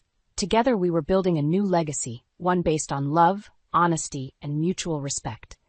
We were a family, not by blood, but by choice, bound together by the unbreakable bonds of shared experience and unwavering support. As I sat in my cozy living room, surrounded by the warmth and laughter of my loved ones, I couldn't help but reflect on the journey that had brought me to this moment. It had been a long and winding road, filled with pain and heartache, but also with moments of joy and triumph. I had learned that true strength came from within, that I was capable of overcoming even the darkest of challenges. I had learned that family was not defined by blood, but by the love and loyalty we showed one another. And most importantly, I had learned that happiness was not something that could be given or taken away by others. It was something that I had to create for myself through the choices I made and the people I surrounded myself with. As I looked around at the faces of my loved ones, I felt a sense of peace wash over me. I knew that there would be more challenges ahead, more obstacles to overcome. But I also knew that I was ready, that I had the strength and the support to face whatever lay ahead. I was Evelyn Carter, a survivor, a fighter, a woman who had risen from the ashes of betrayal and manipulation to build a life that was truly her own. And nothing, not even the ghosts of my past, could take that away from me.